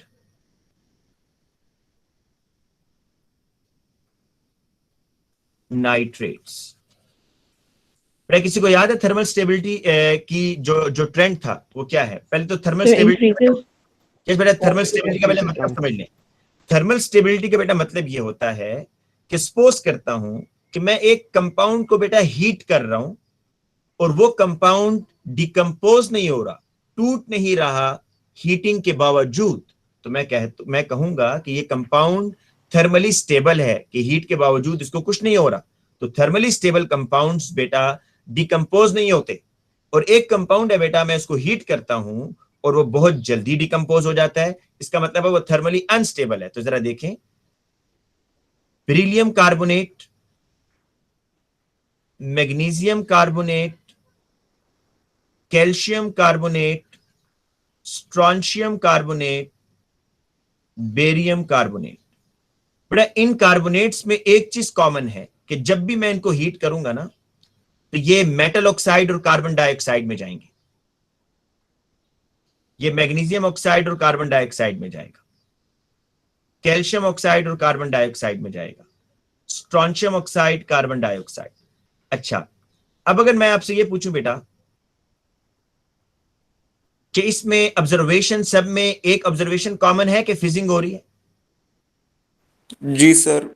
नहीं बेटा, अगर आप लिख कर आएंगे तो गलत हो जाएगा, नो फिजिंग। सर ये सोल्यूशन नहीं होता क्या?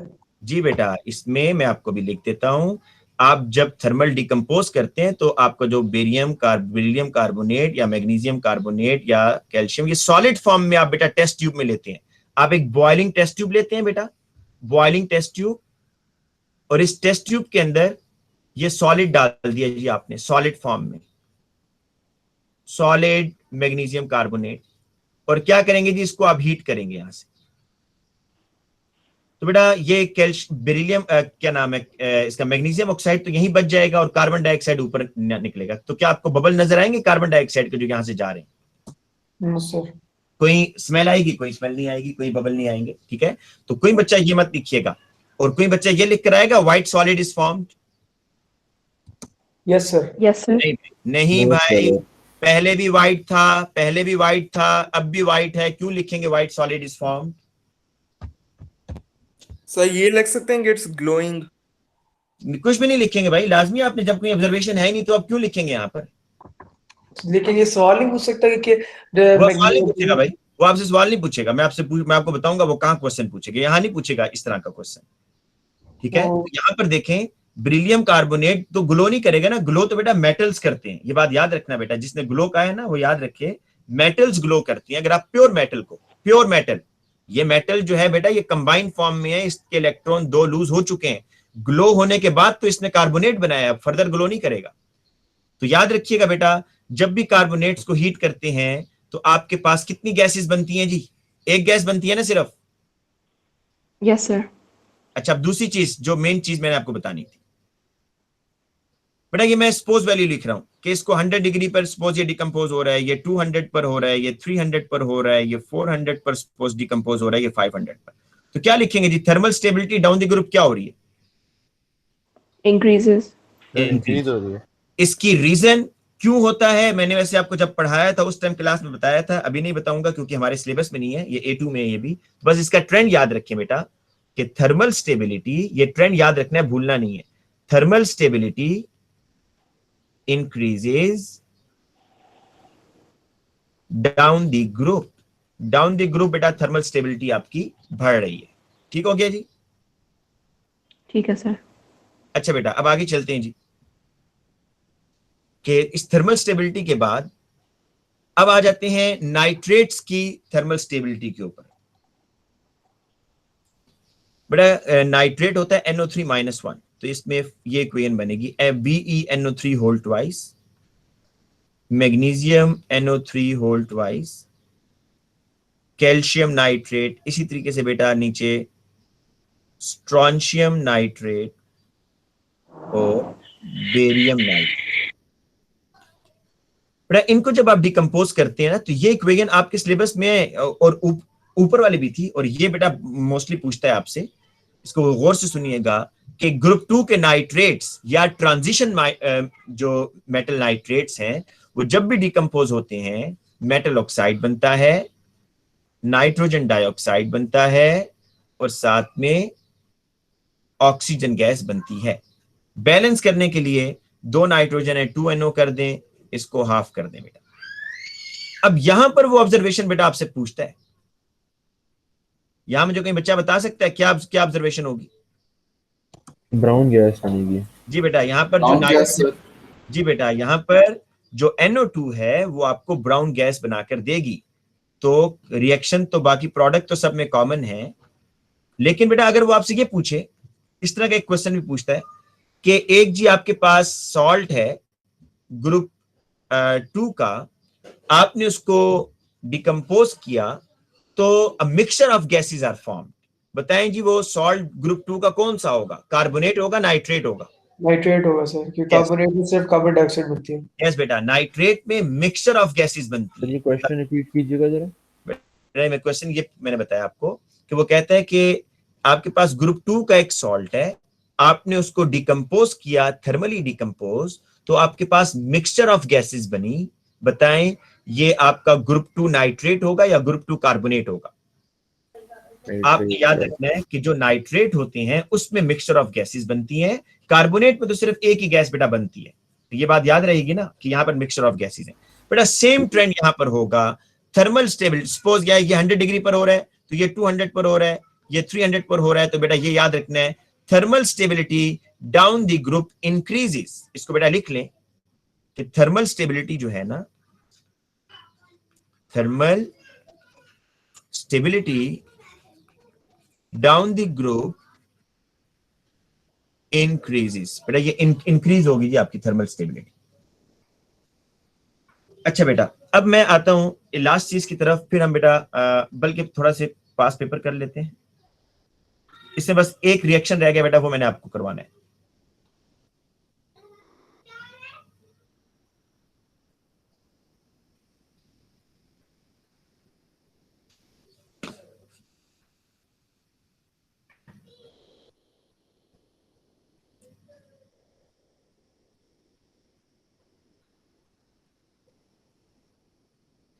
बेटा क्वेश्चन बार बार पूछता है कि मैग्नीशियम ऑक्साइड का जो मेल्टिंग पॉइंट है ना वो इतना हाई क्यों होता है जी? किसी को पता है मैग्नीशियम ऑक्साइड का मेल्टिंग पॉइंट बहुत हाई क्यों है?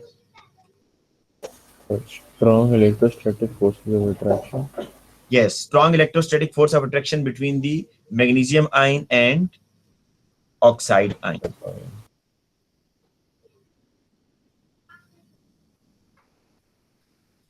बेटा इस क्वेश्चन को जरा पढ़ें, लेकिन बल्कि ये पीछे से स्टार्ट हो रहा है, वेट अ मिनट, ये स्टार्ट हो रहा है बेटा यहां से।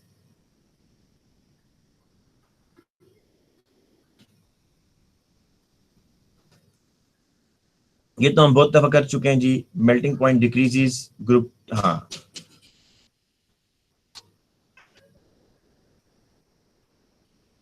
जी बेटा।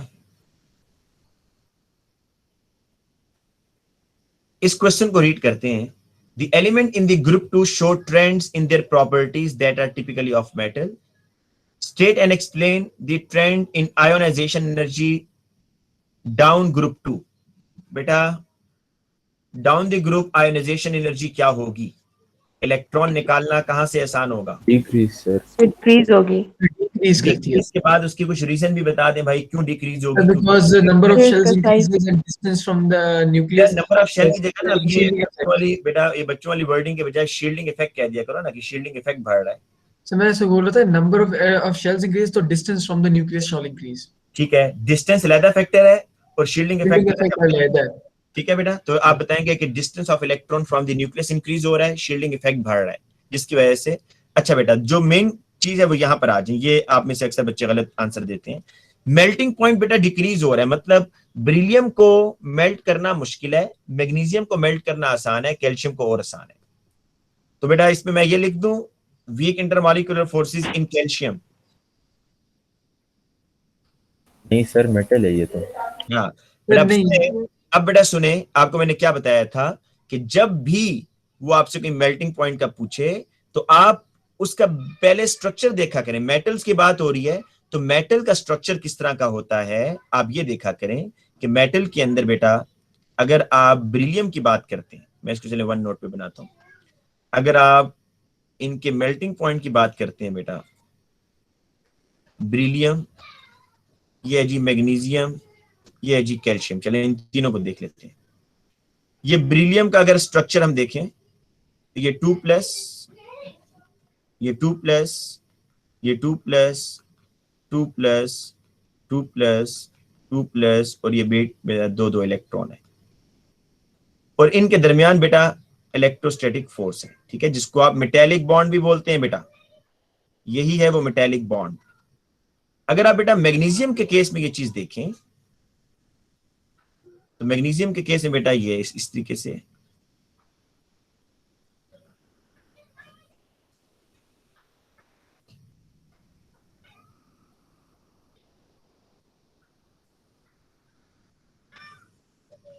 ये बेटा मैग्नीशियम के केस में बना रहा हूं आपके सामने।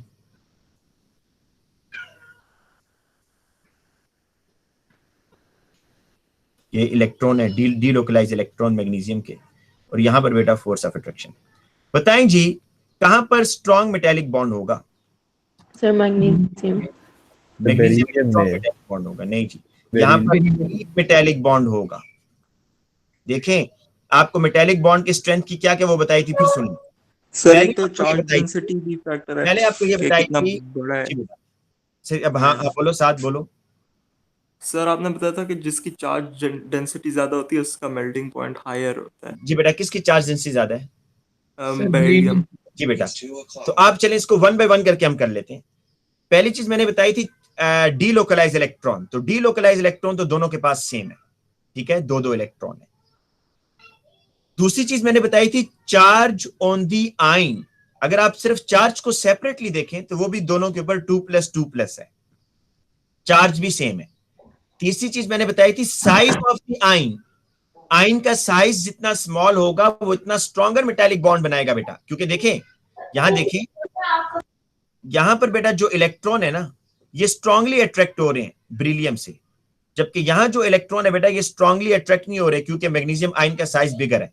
तो बताएं जी कि ये जो दो फैक्टर मैंने आपको बताए थे, साइज ऑफ आयन और चार्ज ऑन आयन, इन दोनों फैक्टर को मैंने कहा था कि अगर आप मिलाकर पढ़ें तो क्या बोलते हैं, चार्ज डेंसिटी।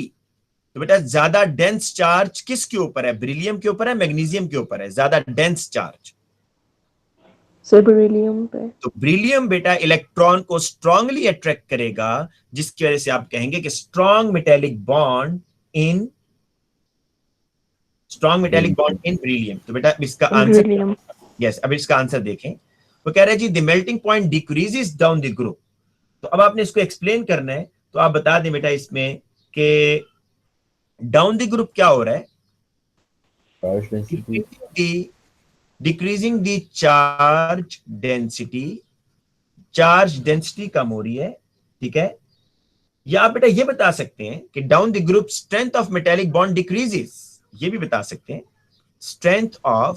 सर इन्हें लिंक कर सकते हैं? आपने strength of metallic bond decrease करके रीजन आगे फिर वही बतानी पड़ेगी कि चार्ज डेंसिटी, ठीक। Strength of metallic bond decreases, और ऊपर आपने इसकी रीजन बता दी है, जिसकी वजह से बेटा, अच्छा ये क्यों हो रहा है? जब चार्ज डेंसिटी बेटा कम हो जाएगी, चार्ज डेंसिटी के कम होने से क्या होगा, जो न्यूक्लियर अट्रैक्शन है वो ज्यादा हो जाएगा, कम हो जाएगा? सर वो वीक हो जाएगा। इज अट्रैक्शन बेटा आपका कम हो जाएगा, न्यूक्लियस इलेक्ट्रॉन को वीकली अट्रैक्ट करेगा जब चार्ज डेंसिटी कम होगी। बेटा चार्ज डेंसिटी का रिजल्ट लाजमी बताइएगा कि चार्ज डेंसिटी के कम होने से क्या होगा। चार्ज डेंसिटी के कम होने से जो मेटेलिक बॉन्ड की स्ट्रेंथ है या जो न्यूक्लियर अट्रैक्शन है वो आपका वीक हो जाएगा। अच्छा बेटा एक जो है ना, पहले मैं आपको एक रिएक्शन करा दूं, फिर हम बाकी इसके क्वेश्चन भी करते हैं। बड़ा ही इंपॉर्टेंट है ये भी, और मैंने आपको पहले भी बताया था जब हम ये टॉपिक कर रहे थे। रिएक्शन में कराने जा रहा हूं ग्रुप 2 कार्बोनेट का सल्फ्यूरिक एसिड के साथ, मैग्नीशियम कार्बोनेट प्लस H2SO4। जी बेटा क्या रिएक्शन होगा, कोई बच्चा बता सकता है? आप एक मिनट पिछला पेज दिखा सकते हैं? Magnesium sir sulphate magnesium sulphate और बेटा ये लो ज़ुहैब, ये न्यूट्रलाइजेशन हाँ, रिएक्शन सर, बनेगा। एक मिनट बेटा सर, ये जल्दी से बेटा इसको ले लो जो पिक्चर हो लेनी गया है। हो गया हो गया सर। अच्छा बेटा अब देखें इसका जो रिएक्शन है ना, ये कार्बन, आपको पता है बेटा कि जो कार्बोनेट्स होते हैं ये सब बेसिस होते हैं। कार्बोनेट बेटा बेसिस हैं, ठीक है, इनमें बेसिक कैरेक्टर होता है। तो इसका जब रिएक्शन होगा तो क्या बनेगा, magnesium sulphate plus water and carbon dioxide, और बेटा कार्बन डाइऑक्साइड। बेटा ये रिएक्शन ना तकरीबन कंप्लीट हो जाएगा। मतलब कैसे पता चलेगा आपको कंप्लीट हो गया, मैग्नीशियम कार्बोनेट सारा डिसॉल्व हो जाएगा, राइट। कंप्लीट होने का कैसे पता चलेगा कि मैग्नीशियम कार्बोनेट जो है वो डिसॉल्व हो जाएगा। अब एक और रिएक्शन मैं लिखने जा रहा हूं, बड़े ध्यान से बेटा देखना है आपने, फिर हम इन दोनों में कंपैरिजन करेंगे। मैं अगर कैल्शियम कार्बोनेट बेटा लेता हूं, calcium carbonate plus H2SO4,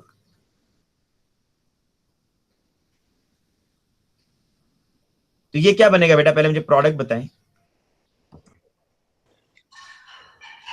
calcium sulphate, calcium sulphate plus water plus carbon dioxide. बेटा मुझे इसकी रीजन बताएंगे कि ऊपर वाला रिएक्शन तो कंप्लीट हो रहा है, लेकिन ये जो नीचे आप रिएक्शन करेंगे ये इनकम्प्लीट रिएक्शन, थोड़ी देर के बाद फिजिंग रुक जाएगी। हालांकि कैल्शियम कार्बोनेट आपको नजर आ रहा होगा टेस्ट ट्यूब के अंदर या बीकर के अंदर कैल्शियम कार्बोनेट इस तरीके से। बेटा मैं एक मिनट इसकी diagram, insoluble layer of calcium sulphate. Calcium sulphate जो तो वो एक तो पार्शली सॉल्युबल होता है, तो इसकी वजह से एक वाइट क्लाउडी सस्पेंशन बन जाएगा ना। नहीं बेटा उसने अब्दुल्ला यासीन ने ठीक बताया। बेटा होता ये है, मैग्नीशियम सल्फेट तो सॉल्युबल होगा सर।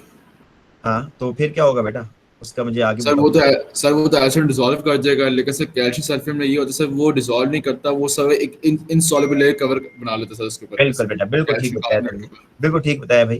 भाई ये है जी कैल्शियम कार्बोनेट और ये था जी आपका एसिड एक्वस।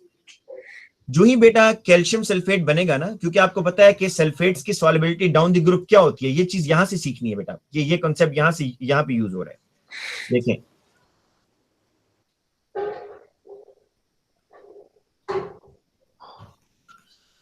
अब बेटा देखिए यहां पर डाउन द ग्रुप जब आप आते हैं ना तो सॉल्युबिलिटी डिक्रीज, ये बिल्कुल लीस्ट सॉल्युबल है बेटा, this is least soluble and this is the most soluble beryllium sulfate. तो आप मुझे जरा मैग्नीशियम और कैल्शियम का बताएं जी कि मैग्नीशियम और कैल्शियम में ज्यादा सॉल्युबल कौन होगा? Sir magnesium. Magnesium sulphate soluble है, जबकि कैल्शियम सल्फेट अब किस तरफ आ रहा है बेटा? इसका यहाँ पे ट्रेंड किस साइड पर चेंज होने जा रहा है? अब इनसॉल्युबिलिटी, ये इनसॉल्युबल है कैल्शियम सल्फेट। तो जैसे ही कैल्शियम कार्बोनेट और H2SO4 का रिएक्शन होगा, कैल्शियम सल्फेट बेटा एक लेयर बना लेगा इस तरह की पूरे बॉटम में।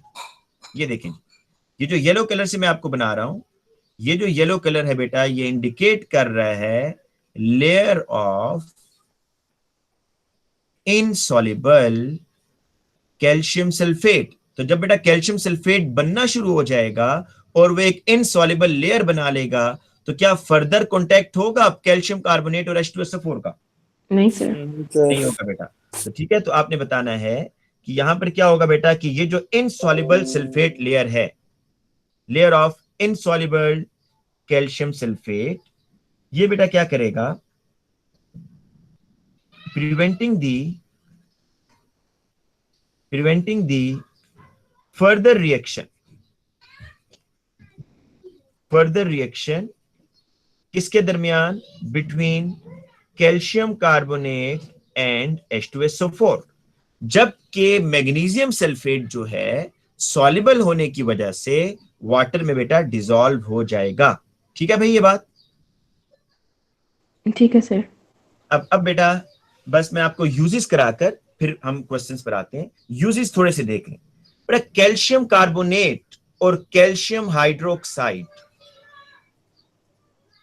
इसका मुझे कोई एक एक यूज बता सकते हैं भाई, कैल्शियम कार्बोनेट और कैल्शियम हाइड्रोक्साइड का? Sir it controls the acidity of the soil and it ठीक है जी, बिल्कुल ठीक है जी। आप लोग ये कह रहे हैं जी, मलाइका ने ये बताया है कि ये कैल्शियम कार्बोनेट और कैल्शियम हाइड्रोक्साइड, क्योंकि इनकी नेचर क्या है बेटा? बेसिक नेचर है। ठीक है, और बेसिक नेचर होने की वजह से हम इसको सॉइल में यूज करेंगे ताकि सॉइल की जो पीएच है उनको इंक्रीज कर सके। सॉइल की पीएच डिक्रीज क्यों हुई है भाई? किसने सॉइल की पीएच को डिक्रीज कर दिया? एसिड रेन ने, या और भी कुछ फैक्टर हो सकते हैं। तो अगर आप सॉइल की पीएच को इंक्रीज करना चाहते हैं तो आप कैल्शियम कार्बोनेट या बेटा कैल्शियम हाइड्रोक्साइड ऐड कर दें एग्रीकल्चर सॉइल में। अब एक और क्वेश्चन बेटा, हम कैल्शियम कार्बोनेट को प्रेफर करते हैं सॉइल की पीएच बढ़ाने के लिए as compare to calcium hydroxide. बेटा इसको क्यों प्रेफर किया जाता है कि कैल्शियम कार्बोनेट डाल दिया जाए? सर वो कैल्शियम हाइड्रोक्साइड जो वो पानी में डिसॉल्व होगा। यस बेटा, जब बारिश होगी तो कैल्शियम हाइड्रोक्साइड रेन वाटर में डिसॉल्व होकर बेटा वहां से निकल जाएगा, उस जमीन से चला जाएगा। जबकि कैल्शियम कार्बोनेट जो है बेटा इट्स इनसॉल्युबल इन वाटर, तो ये बेटा वाटर में डिसॉल्व नहीं होगा, ज्यादा टाइम तक उसी सॉइल में पड़ा रहेगा। ठीक है, और भी बहुत सारी रीजन है, और सुन लें। वो कहते हैं कि ये कैल्शियम कार्बोनेट जो है एक तो इनसॉल्युबल है, रेन वाटर में डिसॉल्व नहीं होगा, और मैक्सिमम टाइम कहां पर स्पेंड करेगा? उसी सॉइल के अंदर जहां पर आपने इसको डाला था। दूसरा कहते हैं कैल्शियम कार्बोनेट जो है ना कम रिएक्टिव है as compare to calcium hydroxide, तो ये स्लो रिएक्शन करता रहेगा। ठीक है, तो ये बेटा चीजें हैं जो वो अभी पास पेपर में आपसे पूछेगा। अब हम बेटा सॉल्व करते हैं। पहले एक ये क्वेश्चन आपको मैं एक बात बता दूं, एक तो ये क्या नाम, माइक बेटा ऑफ कर दें। दूसरा मैं आपको ये बात बताऊं बेटा, बात चीजें ऐसी हैं जो आपको आती होती हैं लेकिन आप उसको सही लिखते नहीं है। तो उसका तरीका ये है कि अभी जो आप ईयरली पेपर कर रहे होंगे बेटा, उसमें लाजमी हर पेपर को करने के बाद मार्किंग स्कीम को चेक करें, वो क्या वर्डिंग यूज कर रहा है, आप क्या वर्डिंग यूज कर रहे हैं, और फिर जहां पर गलती आ रही है उसको दोबारा लिखें बेटा एक दफा अपने हाथ से। ठीक है, जब तक दोबारा नहीं लिखेंगे आपकी जो मिस्टेक है वो आपको याद नहीं होगी कि आपने ये गलती की है, तो आपको बार बार लिखना है। अब बेटा इस क्वेश्चन को हम करते हैं। Calcium is the 5th most common element in the earth crust. Calcium compound occur in bones and teeth and also in many minerals. Some of the calcium and its compound are shown. बेटा roast in air, calcium को roast in air करेंगे तो क्या बनेगा बताएं, शाबाश। Calcium oxide. Calcium को HCl से रिएक्शन करवाएंगे तो कैल्शियम क्लोराइड। साथ में ये एस्टेट्स भी देखनी है। ठीक है, ये आपका जो होगा ना प्रोडक्ट आपको कंफर्म कर देगा हाँ ये बन रहा है। कैल्शियम को वाटर में डालेंगे तो क्या बनेगा भाई? Sir calcium hydroxide. Calcium hydroxide. अब आपके ज़हन में आ रहा होगा भाई ये मतलब कैल्शियम ऑक्साइड होगा इस सिचुएशन में वाटर के साथ। नहीं, क्यों सर होगा हाँ, भाई? हाइड्रोक्साइड वो लिक्विड है। सोल्यूबल होता है, साइट इज यहां से भी आप देख लें, देखिए उसने इसको कंफर्म कर दिया ताकि बच्चा ऐसे कंफ्यूज ना हो कि ये सॉलिड है एक्वस क्यों नहीं है। देखिए यहाँ पर कैल्शियम ऑक्साइड का जब वाटर से रिएक्शन होता है बेटा, तो पहले आपके पास कैल्शियम हाइड्रोक्साइड सॉलिड बनता है, फिर आप इसमें वाटर डालते हैं फर्दर तो ये आयोनाइज हो जाता है। तो आपने कैल्शियम हाइड्रोक्साइड यहां पर लिखना है। स्टेट तो चले उसने आपसे नहीं पूछा, अगर वो यहां स्टेट ना देता ना बेटा, स्टेट ना देता तो फिर आप जो मर्जी लिख देते बेटा, या एक्वस लिख देते या सॉलिड, लेकिन उसने स्टेट खुद दी हुई है तो लिहाजा आपको स्टेट में परेशान होने की बात नहीं है। अच्छा, अब बेटा आ जाए इसी कैल्शियम हाइड्रोक्साइड से आगे रिएक्शन सल्फ्यूरिक एसिड के साथ। ये स्टेट हेल्प करेगा आपको। क्या बनने जा रहा है? Sir calcium sulphate. Calcium sulphate sir. बेटा यहां देख लें कैल्शियम ऑक्साइड और नाइट्रिक एसिड का रिएक्शन हो रहा है। Sir calcium nitrate. Calcium nitrate sir. जी बेटा calcium nitrate, all nitrates are water soluble. और बेटा कैल्शियम क्लोराइड सोडियम कार्बोनेट से रिएक्शन कर रहा है तो कैल्शियम कार्बोनेट। Calcium carbonate. हाँ, अब देखिए आपने वो प्रोडक्ट लिखना है जो सॉलिड है ना बेटा। तो कैल्शियम कार्बोनेट आपको पता है कि वाटर में डिसॉल्व नहीं होते। कौन से कार्बोनेट सिर्फ वाटर में डिसॉल्व होते हैं बेटा? Sir group 1 ammonium. ग्रुप 1 के कार्बोनेट और ammonium. Ammonium carbonate. Sir calcium carbonate partially insoluble या फुली? होता ही नहीं है बेटा, होता है मतलब ना होने के बराबर होता है, लेकिन हम उसको बुक में लिखते हैं कि इनसॉल्युबल इन वाटर, पार्शियली नहीं लिखते बेटा। अच्छा सर। ये देखिए बेटा यहाँ पर जो थर्मल स्टेबिलिटी का मैंने आपको बताया है, आपने सिर्फ ट्रेंड बताना है। State the trend in thermal stability of nitrate of group 2। क्या बताएंगे जी? It decrease. और बेटा इसके नीचे थर्मल डिकम्पोजिशन की इक्वेशन लिख देंगे। बेटा एक चीज मैं आपको यहां पर बताना चाह रहा था, वेट।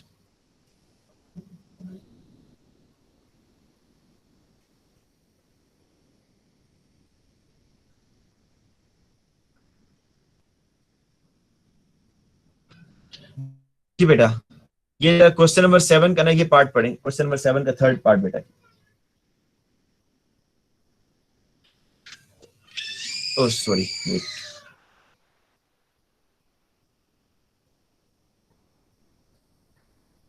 ये बेटा magnesium oxide is used to manufacture heat resistant bricks for furnace lining in the steel making industry. State and explain the probability of magnesium oxide that make it suitable for this use. Sir high melting point. बेटा एक mark मिलेगा। High melting point लिखा It is an ionic compound, so it And contains strong electrostatic force of attraction, जिसकी वजह से उसका high melting and boiling point है। जी बेटा high melting point due to the strong force of electrostatic force of attraction या strong force of attraction. ठीक है, Strong ionic bonds भी लिख सकते हैं हम क्या? जी बेटा स्ट्रॉन्ग आयनिक बॉन्ड लिख दें, बिल्कुल ठीक है। अच्छा बेटा suggest a reason why magnesium oxide can not be used as a lining for any furnaces containing acidic material. Sir, it will react with the sir वो रिएक्ट कर जाएगा सर मैग्नीशियम ऑक्साइड बेसिक के साथ वो react कर जाएगा उसके साथ। बिल्कुल ठीक है बेटा इब्राहिम, बट गुड।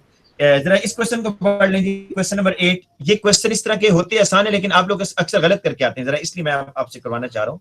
इस क्वेश्चन में बेटा देखिए होता ये है, वो आपको कह रहा है कि the element in group 2 and there compound show various trend. The graph below shows the radius values of the atoms and 2+ आइन।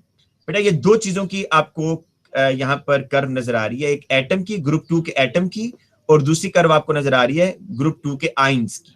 ठीक है, why both lines show steady increase in the value of the radii down the group। बेटा down the group move करें ना तो atomic size भी बढ़ रहा है, आयोनिक साइज भी बढ़ रहा है। वो कह रहा है रीजन बताएंगे कि क्यों डाउन द ग्रुप ये रेडियाई बढ़ रहे हैं। सिर्फ नंबर ऑफ शेल्स इंक्रीज कर रही है, इलेक्ट्रॉन्स इंक्रीज हो रहे हैं। क्या? एक मिनट के जोहेब आपने क्या बताया बेटा? सर रेडियस इंक्रीज इसलिए कर रही है क्योंकि नंबर ऑफ शेल्स इंक्रीज कर रही है। यस बेटा नंबर ऑफ शेल्स इंक्रीज कर रहे हैं। और क्या बताएंगे जी इसके अलावा? सर न्यूक्लियर चार्ज बढ़ रहा है सर। बेटा हाँ बेटा देखें, आपने जब भी एटॉमिक साइज की बात करनी है ना तो न्यूक्लियर पुल को भूलना नहीं है भाई। एटॉमिक साइज तो नंबर ऑफ शेल तो इंक्रीज कर रहे हैं, लेकिन ये भी बताएं ना कि न्यूक्लियस जो न्यूक्लियर पुल है वो उसकी अट्रैक्शन वैलेंस इलेक्ट्रॉन पर क्या हो रही है? वीक हो रही है। कम हो रही है सर। तो आप बताएंगे वीक न्यूक्लियर अट्रैक्शन, एक तो वीक न्यूक्लियर अट्रैक्शन है, ठीक है जी, क्यों है हम शील्डिंग इफेक्ट लिख सकते हैं। हाँ बेटा, इस रीजन में अब आप बताएंगे वीक न्यूक्लियर अट्रैक्शन क्यों है, due to the increasing shielding effect. Shielding effect बेटा आपका बढ़ रहा है, या बेटा आप कह दें कि जो आपका डिस्टेंस है, distance of electron from the nucleus, वो बढ़ रहा है। 2 मार्क्स का क्वेश्चन है ना, तो 2 आपने बस चीजें बतानी है, या शील्डिंग इफेक्ट बताएं या फिर ये बता दें कि distance of electron from the nucleus ये इंक्रीज हो रहा है, ठीक है जी। और इसके साथ नंबर ऑफ शेल्स इंक्रीज कर रहे हैं, वो तो एक सिंपल सी बात है। अच्छा बेटा, अब आ जाते हैं जी नेक्स्ट टॉपिक पर, जो कि है हमारे पास सल्फर, नाइट्रोजन एंड सल्फर, ठीक है जी। सल्फर से बेटा स्टार्ट कर लेते हैं।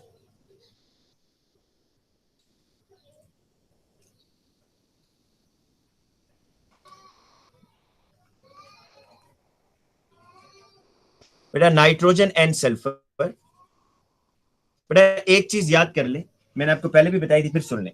जब भी वो आपसे ऐसा क्वेश्चन करे कि भाई नाइट्रोजन और ऑक्सीजन रूम टेम्परेचर पर रिएक्शन नहीं कर रहे, तो इसका आंसर क्या देंगे? क्यों रिएक्शन नहीं होता नाइट्रोजन और ऑक्सीजन का?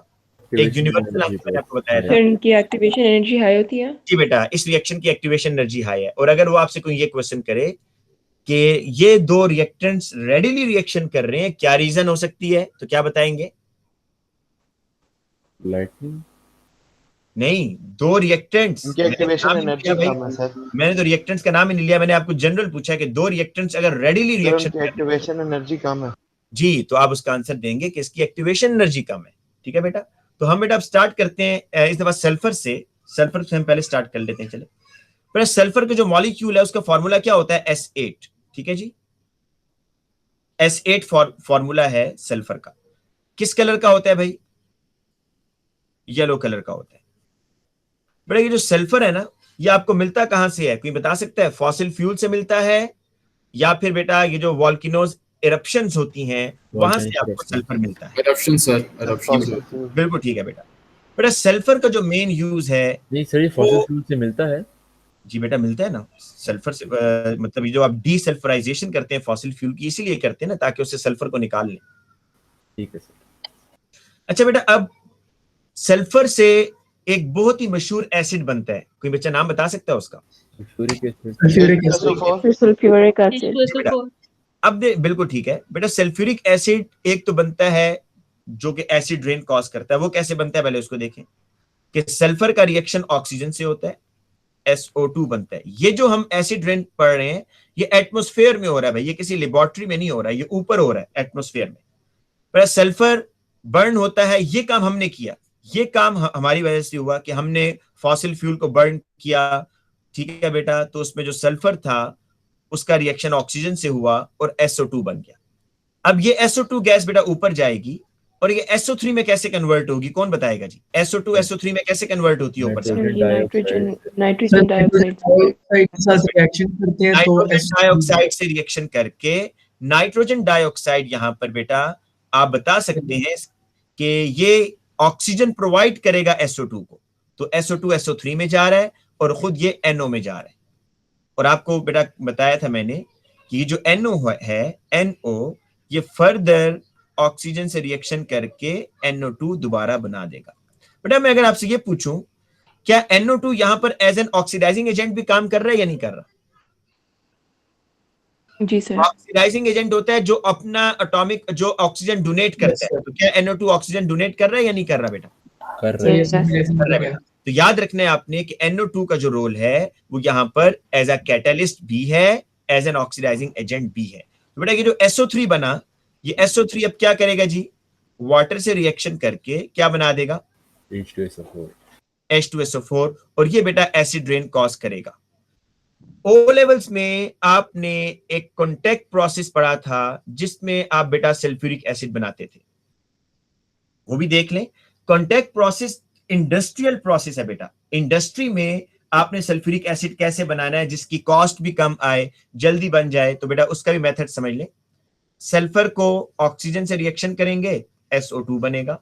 पहला मेथड तो सेम है बेटा। दूसरा जो है ना, एटमॉस्फेयर में तो SO2 SO3 में जा रहा था with the help of NO2, लेकिन इंडस्ट्री में ऐसे नहीं होगा। इंडस्ट्री में कैसे होता है देखें, SO2 को आप ऑक्सीजन से रिएक्ट करवाते हैं, this is the reversible reaction. 450 degree Celsius आप टेम्परेचर देते हैं बेटा, और 1 से 5 वैनेडियम ऑक्साइड साथ atm आप प्रेशर देते हैं, और V2O5 आप कैटलिस्ट यूज करते हैं बेटा, तो आपके पास SO3 बन जाता है। ठीक है जी, ये दूसरा रिएक्शन है जो ओ लेवल्स में आप पढ़ कर आए थे। अब आगे आ जाए सर तीसरा स्टेप। जी बेटा, कोई कभी ये सवाल नहीं पूछता कि जिस तरह एटमॉस्फेयर में तो NO2 से डायरेक्ट रिएक्ट करके बन जाते हैं, तो लैब में क्यों नहीं ऐसा होता? बेटा NO2 एक टॉक्सिक गैस है ना, हम क्यों बनाएंगे भाई टॉक्सिक गैस? अगर वो बनानी है तो इससे अच्छा ये नहीं है कि हम ऑक्सीजन ले लें, फ्रैक्शनल डिस्टिलेशन कर लें एयर की। ठीक है। अब बेटा प्रोसेस में जो सल्फर होता है वो हमें मिलता कहाँ से है? डीसल्फ्यूराइजेशन से? नहीं भाई, फॉसिल फ्यूल्स इसका सोर्स है ना, सल्फर का सोर्स फॉसिल फ्यूल है। जब फॉसिल फ्यूल को बर्न करेंगे तो सल्फर डाइऑक्साइड भी तो बनेगा ना। Okay sir. डीसल्फराइजेशन का तो मतलब होता है कि आप फॉसिल फ्यूल से जो सल्फर डाइऑक्साइड बन रही है उसको आप रिमूव कर दें। बास जो इंडस्ट्रीज हैं या जो चिमनीज हैं, वहां पर बेटा सल्फर डाइऑक्साइड को एटमॉस्फेयर में नहीं जाने दिया जाता। उसकी दो रीजंस होती हैं, एक तो ये ताकि पोल्यूटेंट एटमॉस्फेयर में ना जाए, दूसरा बेटा वो डीसल्फराइजेशन कैसे करते हैं कि जो SO2 होता है उसका रिएक्शन करवा देते हैं किसके साथ, कैल्शियम हाइड्रोक्साइड के साथ, और वो कैल्शियम सल्फाइड बन जाता है। और ये कैल्शियम सल्फाइड आगे फिर बेटा इसको कैल्शियम सल्फेट में कन्वर्ट करके सीमेंट के अंदर यूज करते हैं और वो लोग इसको बेचते हैं। ठीक है, तो इसके ये और चीज है। डीसल्फराइजेशन का ये मतलब नहीं है कि रिमूवल ऑफ सल्फर, डीसल्फराइजेशन का मतलब होता है रिमूवल ऑफ सल्फर डाइऑक्साइड। अच्छा बेटा, हम यहां पर आगे थे कॉन्टैक्ट प्रोसेस में कि पहला स्टेप तो था सल्फर को बर्न किया, सल्फर डाइऑक्साइड। दूसरा स्टेप था सल्फर डाइऑक्साइड को ऑक्सीजन की प्रेजेंस में बर्न करेंगे, SO3 बनेगा। तीसरा स्टेप बेटा, SO3 को अगर डायरेक्ट वाटर में डालें ना तो H2SO4 बन जाता है, लेकिन लेबोरेटरी में ऐसे नहीं बनाते भाई। This reaction is highly exothermic, ये कंट्रोल में नहीं होता हमारे, और इतना एक्सोथर्मिक होता है कि सल्फ्यूरिक एसिड के वेपर्स फ्यूम्स बनना शुरू हो जाते हैं, जिसकी वजह से हम SO3 को बेटा वाटर में नहीं डालेंगे, क्योंकि रिएक्शन इज हाईली एक्सोथर्मिक। हम फिर SO3 को किस में डालेंगे, जो पहले से कोई सल्फ्यूरिक एसिड होगा उसके साथ रिएक्शन करवाएंगे। किसका? SO3 का। तो अब क्या करते हैं जी कॉन्टैक्ट प्रोसेस में, जब आप SO3 को सल्फ्यूरिक एसिड में डालते हैं तो आपके पास बनता है H2S2O7, इसका नाम है ओलियम, ये याद रखिएगा। सर हम ओलियम किस लिए बनाते हैं, डायरेक्टली क्यों नहीं बनाते? मैंने अभी बताया, डायरेक्टली डालेंगे तो रिएक्शन हाईली एक्सोथर्मिक है, और इतना एक्सोथर्मिक है कि आपके सल्फ्यूरिक एसिड के फ्यूम्स बनना शुरू हो जाते हैं, इसलिए हम उस रिएक्शन से बचते हैं और SO3 को सल्फ्यूरिक एसिड में डालते हैं। अभी ये जो हमने एक सल्फ्यूरिक एसिड बेटा यूज किया ना, ये भी हमें दोबारा मिल जाएगा वापस, जरा देखना अगले स्टेप में। अब बेटा आगे क्या होगा, चौथे स्टेप में ये जो ओलियम बना है H2S2O7, इसका रिएक्शन आप वाटर से करवा दें तो you will get 2 moles of H2SO4। बेटा ये भी याद रखिएगा, ठीक है, ओ लेवल्स का है लेकिन याद रखना है आपने एग्जाम में। बेटा ओ लेवल्स में ये पढ़ा हुआ है ना सबने, कॉन्टैक्ट प्रोसेस। जी सर। बेटा अभी भी थर्ड स्टेप में जो सल्फ्यूरिक एसिड है वो कहाँ से आया? जी बेटा थर्ड स्टेप में जो H2SO4 है बेटा वो आपने खुद ऐड किया है, वो आपने ऐड किया है, बाहर से डाला है SO3 के अंदर, ठीक है, ताकि ओलियम बने। और ओलियम को जब वाटर में डालेंगे तो बेटा देखें वो दोबारा रीजनरेट हो गया। ये जो आपने डाला था ना बेटा 1 मोल H2SO4, वो आपको दोबारा मिल गया और 1 मोल नया बना है। एक तो बेटा ये आपने याद करना है इसमें। दूसरा, हेबर्स प्रोसेस की कंडीशन याद करनी है बेटा। अच्छा ये मुझे बताएं, एक मिनट मुझे ये बताएं, ये हेट्रोजेनियस कैटलिस्ट है या होमोजेनियस है बेटा? सर क्या मुराद होता है? सर हम ये हेट्रोजीनियस कैटलिस्ट है। होमोजेनियस से क्या मुराद होता है? हेटेरोजीनियस। बेटा इसका मतलब ये होता है कि अगर आपका रिएक्टेंट और आपका कैटलिस्ट सेम फेज में हो तो वो होता है होमो, लेकिन यहां पर तो ये रिएक्टेंट गैसियस फॉर्म में है, कैटलिस्ट सॉलिड फॉर्म में है, तो ये डिफरेंट फेज है या सेम फेज है? डिफरेंट फेज है सर। बेटा इसको बोलेंगे हेट्रोजेनियस कैटलिस्ट। कि ये हेट्रोजेनियस कैटलिस्ट है, क्योंकि V2O5 सॉलिड स्टेट में है और आपके रिएक्टेंट्स गैसियस स्टेट में है। ठीक है बेटा। और सर होमोजीनियस सिर्फ फ्लूइड्स की फॉर्म में हो सकते हैं? हाँ, होमोजेनियस आप उस वक्त बोलते हैं जब आपका जो कैटलिस्ट है और आपका जो रिएक्टेंट है वो सेम फेज में आ रहे हो, या वो उसमें कोई बाउंड्री ना हो। फॉर एग्जाम्पल मैं आपको एग्जाम्पल दे देता हूं। एस्टर, जब आप एस्टरिफिकेशन करते हैं कार्बोक्सिलिक एसिड प्लस अल्कोहल, तो उसमें कैटलिस्ट क्या डालते हैं भाई? Sulphuric acid. Sulphuric acid aqueous form में है और आपका जो कार्बोक्सिलिक एसिड है वो भी लिक्विड फॉर्म में है, तो ये सेम फेज है, इसलिए इसको बोलते हैं आप होमोजेनियस। फेज और स्टेट का मैंने आपको डिफरेंस भी समझाया था, याद है ना? सर एस्टरिफिकेशन में कौन सा कैटलिस्ट आपने मिलता है? Concentrated sulphuric acid. ठीक है सर। अच्छा बेटा, अब साथ ये बात समझ आ गई है होमोजेनियस कैटलिस्ट कौन सा होता है? जी सर। अब लेकिन सर अगर दो लिक्विड्स मुख्तलिफ कलर्स के हों? कलर्स के ऊपर डिपेंड नहीं करता बेटा, ये इस तरह डिपेंड करता है। आपने मेरा ख्याल है ये फेज वाला लेक्चर नहीं सुना मेरा, मुझे लग रहा है। बेटा ये मुझे बताएं कि ये टेस्ट ट्यूब के अंदर कलर्स की बात नहीं है बेटा, बाउंड्री की बात है। ये ऑयल की लेयर है, ये वाटर की लेयर है। कितने फेज हैं इसमें बेटा? सर इसमें दो हैं। दो फेज हैं, लेकिन हैं दोनों लिक्विड है, लेकिन फेज दो हैं। इसको आप हेट्रोजीनियस बोलेंगे, इट्स नॉट होमोजीनियस। अब बेटा बताइएगा, ये वाटर है और इसके अंदर NaCl डिसॉल्व हुआ है। आपको कोई बाउंड्री नजर आ रही है बेटा डिसॉल्व NaCl और वाटर के अंदर? नहीं सर। तो ये सिंगल फेज है बेटा, this is homogeneous, single phase है। अब बेटा मेरी बात सुनो, ये है जी SO2, ये है जी O2, 8 गिव्स SO3, और ये बेटा यहां पड़ा हुआ है आपका कैटलिस्ट V2O5 सॉलिड स्टेट में। तो बताओ यहां पर बाउंड्री है या नहीं है भाई? है सर, यानी हेट्रोजीनियस है। ये बाउंड्री है, जहां पर आपको एक बाउंड्री नजर आए, गैस और सॉलिड की बाउंड्री है। जबकि देखिए यहां पर इस डिसॉल्व NaCl के अंदर ना, ये तो डिसॉल्व हो गए हैं, तो आपको तो जब आप NaCl पानी में डालते हैं तो आपको कोई बाउंड्री नजर तो नहीं आती, आपको तो क्लियर सोल्यूशन नजर आता है, तो वो सिंगल फेज होता है। ठीक है, तो बेटा हेबर्स प्रोसेस की भी जरा कंडीशन देख लेते हैं, उसके बाद मैंने आपको कैटालिटिक कन्वर्टर और यूट्रोफिकेशन पास पेपर से कर लेंगे। बेटा हेबर्स प्रोसेस में क्या होता है जी, बताएं शाबाश। अमोनिया बनता है। Plus 3H2, it gives 2NH3। बस कंडीशन याद रखिएगा, iron is the catalyst, 450 degree Celsius temperature और बेटा 200 से 400 ATM प्रेशर। यहां पर बेटा मुझे बताइए कैटलिस्ट कौन सा होगा, होमोजेनियस या हेट्रोजेनियस? ये भी हेट्रोजीनियस है। हेट्रोजीनियस। बेटा जल्दी से आ जाए आप कैटालिटिक कन्वर्टर पर, बल्कि एसिड रेन अभी हमने करनी है उसकी बेटा, नाइट्रोजन के ऑक्साइड की। बेटा गाड़ियों के अंदर, अच्छा रूम टेम्परेचर पर नाइट्रोजन और oxygen gas no reaction. Reason आप बताएंगे, due to the high activation energy, क्योंकि बेटा नाइट्रोजन ट्रिपल बॉन्ड बहुत स्ट्रांग होता है, इसलिए इसको ब्रेक करने के लिए बहुत ज्यादा एनर्जी चाहिए होती है। लेकिन हॉट इंजन्स में, गाड़ियों के जो हॉट इंजन्स हैं या फर्नेसेस हैं, वहां पर नाइट्रोजन और ऑक्सीजन आपस में रिएक्शन करके क्या बना देते हैं बेटा? NO बना देते हैं। ठीक है, अब बेटा देखें कि ये जो NO बना है ये फर्दर रिएक्शन करता है O2 के साथ, तो क्या बनेगा जी? Sir nitrogen dioxide. Nitrogen dioxide किस कलर की गैस होगी बताएं? ब्राउन गैस होगी बेटा। NO का कोई कलर नहीं है, लेकिन NO2 का ब्राउन कलर है। बेटा ये NO2 वाटर से रिएक्शन करता है और ऑक्सीजन से रिएक्शन करता है और HNO3 बना देता है बेटा। तो बताएं जी एसिड रेन कॉज हो रही है इससे या नहीं हो रही?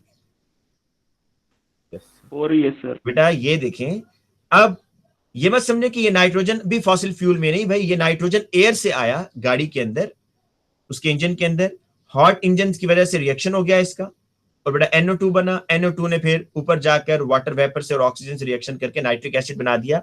और ये एसिड रेन क्या करेंगे बेटा? ये काफी तबाही मचाएंगे। पहला काम आप बताएं कि ये बिल्डिंग्स को डैमेज करेंगे, एक्वेटिक लाइफ को किल करेंगे, सॉइल की pH को बेटा डिक्रीज करेंगे और सॉइल के अंदर जो मिनरल्स हैं उसको बेटा एब्जॉर्ब कर लेते हैं, डिसॉल्व करते हैं अपने अंदर, स्पेशली एल्यूमिनियम आयन को। ठीक है बेटा गाड़ियों के अंदर बेटा एक कैटालिटिक कन्वर्टर भी होता है, वो जरा मुझे बताएंगे कैटालिटिक कन्वर्टर क्या काम करता है? वो हार्मफुल गैसेस को harmless gases sir harmful gases को हार्मलेस गैसेस से कन्वर्ट कर देते हैं। अच्छा बेटा, इसके अलावा एक और चीज मैं आपको बता दूं, ये तो आपने जो बता दिया ठीक है, कि जो कैटालिटिक कन्वर्टर है इसको कैटालिटिक क्यों बोलते हैं बेटा? कौन सा कैटालिस्ट इसमें यूज हो रहा होता है ये भी बता दें। प्लेटिनम, प्लेडियम या प्लेटिनम या Palladium, sir. रोडियम, इन दोनों में से कोई मर्जी लिख दें, प्लेटिनम या प्लेडियम। होता बेटा ये है कि ये जो कैटालिटिक कन्वर्टर है ये हार्मफुल गैसेस को हार्मलेस में भेजता है। एक काम तो ये कर दिया इसने जी।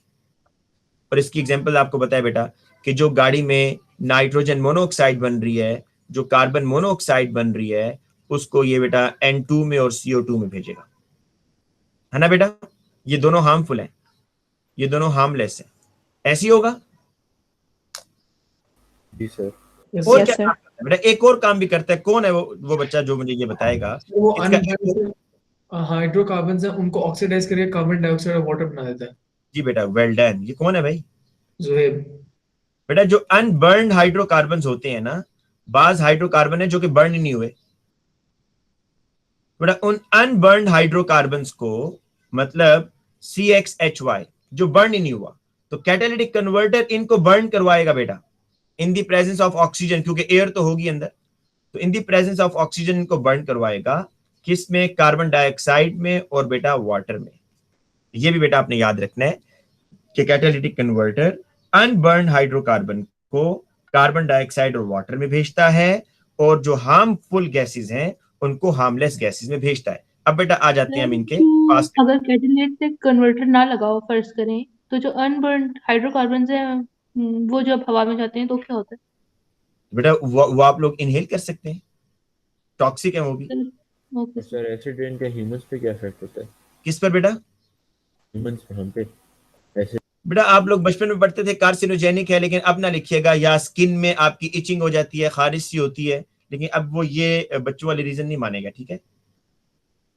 सर किस चीज के ये वाला रीजन नहीं मानेगा फॉर? बेटा अब आप कहेंगे ना कि एसिड रेन जो है ना जी, ये मतलब ह्यूमन की स्किन के ऊपर जब गिरेगी तो हमें जो है ना, इसका तो जहाँ तक मैं जानता हूँ इसके वो लिखने होते हैं कि वो सॉइल, वो वाटर जो होता है बेटा उसको एसिड बना देता है, तो मरीन लाइफ की डस्ट हो जाती है, और लाइम और वो जो बिल्डिंग्स होता है उनको डैमेज करता है। अच्छा बेटा अब आ जाए, ठीक है बेटा। जरा फर्टिलाइजर्स पर हमने बात नहीं की, यहां पर बात कर लेते हैं बेटा। ये जो फर्टिलाइजर्स होते हैं, यहां से जरा देख लें कि the uncontrolled use of nitrogenous fertilizers can cause environmental damage to lakes and streams. This is known as eutrophication. What are the processes that occur when excessive amount of nitrogenous fertilizer get into lakes and stream? बेटा क्या होता है जी, जब ये fertiliser जाते हैं water में, water bodies में, वहां किसकी ग्रोथ को प्रमोट करेंगे बेटा? So growth of algae. बेटा अब बेटा इसके बाद क्या होगा? और ये एंजाइम जो है वो बैक्टीरिया जो है वो कर देंगे for respiration, sorry for photosynthesis, oxygen, sorry respiration के लिए ऑक्सीजन को लेंगे, जिसकी वजह से ऑक्सीजन कंटेंट जो पहली चीज ग्रोथ ऑफ एल्गी लेयर होगी on the surface of water, on surface of water. But इसकी वजह से एक तो नीचे लाइट नहीं जाएगी, जिसे फोटोसिंथेसिस बाकी जो नीचे प्लांट्स हैं उनका नहीं होगा, ठीक है, उनकी भी कुछ ना कुछ डेथ स्टार्ट हो जाएगी।